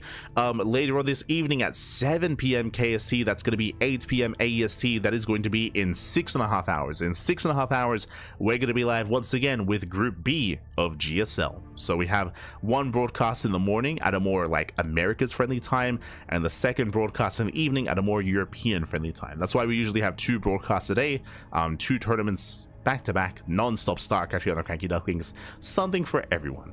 And if you won't be awake for it, then the VODs are going to be available, of course, whether it's on YouTube, whether it's on Twitch, VODs are available. But again, we're going to be covering Group B later on tonight in 6 hours. So until then, I have some time to rest, to get some food, to maybe have a nap, but to catch up on VODs. I have to edit VODs and schedule VODs and upload them to YouTube. So that's going to be my role here for the next 6 hours. Tomorrow, we're going to be live with the Pixar Monday in the morning. Again, I did mention this before, but our our New Year's resolution for 2025 is to have some afternoons off. We have 2 afternoons off here this week, 2 half days off. Let's go. Wednesday evening and Friday evening, no broadcast. Technically, as you can imagine, we could fill them up and we could legitimately cast twice a day every day and like 3 times a day over the weekend. We could do so, but it is nice to have some rest and to take a break a little bit. So we have 2 half days off on Wednesday and Friday. Otherwise, we have the Pixar Cup on Wednesday morning. We have StarCraft Evolution League Thursday morning. We have the podcast on Thursday. We have RSL, the Revival StarCraft League. RSL qualifiers for this weekend. They're going to be Friday, Saturday, and Sunday. 1 qualifier for every region. So big news here, big qualifiers over the weekend. We have OSC mid-season playoffs on Saturday. We have Sparkling Tuna Cup on Sunday. We have the Firegrow Cup Anonymous Cup over the weekend as well. That is a King of the Hill format where players actually mask their identity and the chat can guess who the players are. It's going to be a fun format over the weekend, and we have the May Mayhem as well. Now, you may be looking at our schedule and be thinking, hold up, isn't KSL this weekend? It is. Usually we would be casting KSL on Saturday, but we did have to cast OSC this week and we had to find a place for it. Technically, again, we could have removed one of our breaks and put OC there, but we want to take things slow a little bit, and we will catch up with KSL with a replay cast. So KSL is going to be a replay cast, most likely sometime next week. Next week is going to be really busy though. Like, there's just so much to catch up on. So much to catch up on. Specifically, do you know what's next week? Let me just double check. I believe next week is DreamHack Dallas, right? Yeah, oh my god. Next week is DreamHack Dallas. We're probably going to be casting that. Right now, there's no official news, no official statement, but I believe they should have the open stage open to community coverage. So we're most likely to be casting the open stage or the open rounds for DreamHack Dallas. And likewise, they usually open it up to co-streaming as well. So, oh boy, it's gonna be an intense week next week with DreamHack Dallas, and we'll try to fit in some casting on top of that as well, just because we have to find a place for KSL, we have to find a place for Kung Fu Cup, and find a place for so many other tournaments. There's just so much StarCraft going on. Even if we did commit to 2 casts a day every single day, there'd be too much to cast on top of that, and we're still piling up. So we'll catch up eventually. Again, we cast more StarCraft on this channel than any other channel out there. We do all the casting, we have the quantity, and we have a little bit of the quality as well. If you want to support us, you can do so via following. Just follow the channel on Twitch, subscribe on YouTube. You can subscribe as well to help us monetarily, or you can even help us out on Patreon. Exclamation mark Patreon in the chat. 100% of the money on Patreon goes towards the players, goes towards the scene, goes towards our tournaments, so you can help support the tournament scene via our Patreon. Otherwise, thank you so much for the support. Thank you so much. An intense GSL cast to start things off, and again, we'll be catching up with Group B this evening in 6 hours time with some more GSL coverage. Oh boy, all the GSL, baby, all the GSL. Whew. Hi. Just catching up. GG, well played. Otherwise, with that, thanks for watching. Thanks for the support. Again, we're going to be live later on this evening with some more GSL content. And yeah, it's just going to be a very intense, not even just a week, just a couple of months. It's going to be an intense couple of months because we have, of course, DreamHack Dallas, into Star Zagora, into Home Story Cup, Cheesadelphia, the Sao Paulo event in Brazil, into EWC. So it's going to be an intense couple of months leading into July. The off-season things are going to slow down a little bit post-July. That's where a lot of things are a little bit more up in the air. All right, we also have Season 2 of GSL. Season 2. Things are going to slow down in the off-season, but that's when we pick things back up. A lot of online tournaments are on hiatus until EWC completes, and then they all return as well to kind of pick up where we left off. So look forward to that. Otherwise, thank you for watching. Thank you for supporting. We'll see you guys in 6 hours for some more StarCraft.